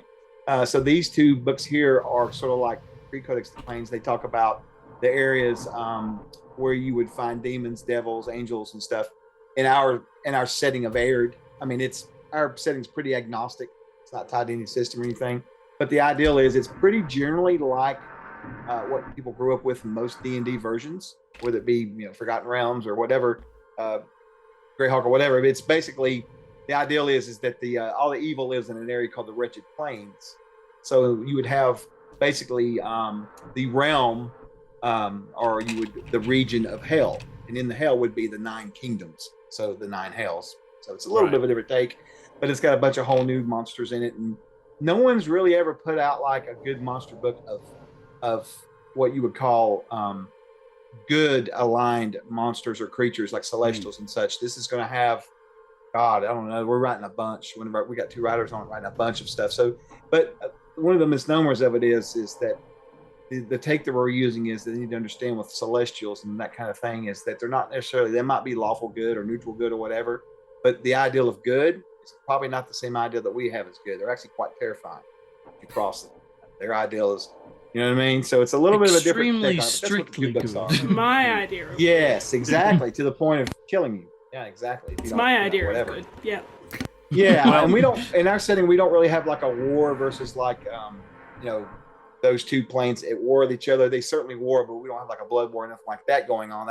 We have a different type of lore. But anyway, we were wanting to do some new monster books for the planes, and that's what kind of came up with that. We had a whole book. In fact, oddly enough, I was using this in a game last night. This is our current book, which is the Tome of Unclean, which is basically devils and demons, and there's not any angels in here. It's mostly that and Gehenna, like neutral stuff. So we thought we need to redo this book. Let's just do a double, and we have one book of stuff in the other part of the good planes, I guess you would call it. But like I said, they're kind of terrifying. I've seen some of them already, and I'm like, I don't know if I wouldn't, if I was a paladin who's lawful good, I'm not sure I would want to hang with these people because they're pretty strict. Like Zach said, they toe the line. But anyway, that's pretty much what it is. It's just 2 hardback books. I think the PDF's like $20 or $19.99 or something like that. But yeah, I'm very excited about it. It's new stuff, right? New monsters, I always like the new stuff. I don't like updated books. I like new stuff. So You know. Hells yeah. Anyway, that's it. Alrighty, well, thank you very much, guys, for hanging out with me this evening. Stick around, guys. We will keep the stream running, so Thank stick you. around for the very next game, and we'll be back very, very shortly with Ardana and the gang. Say goodbye, everybody. Bye, guys. Bye, Thank you for everybody. having me. Everybody, thank you.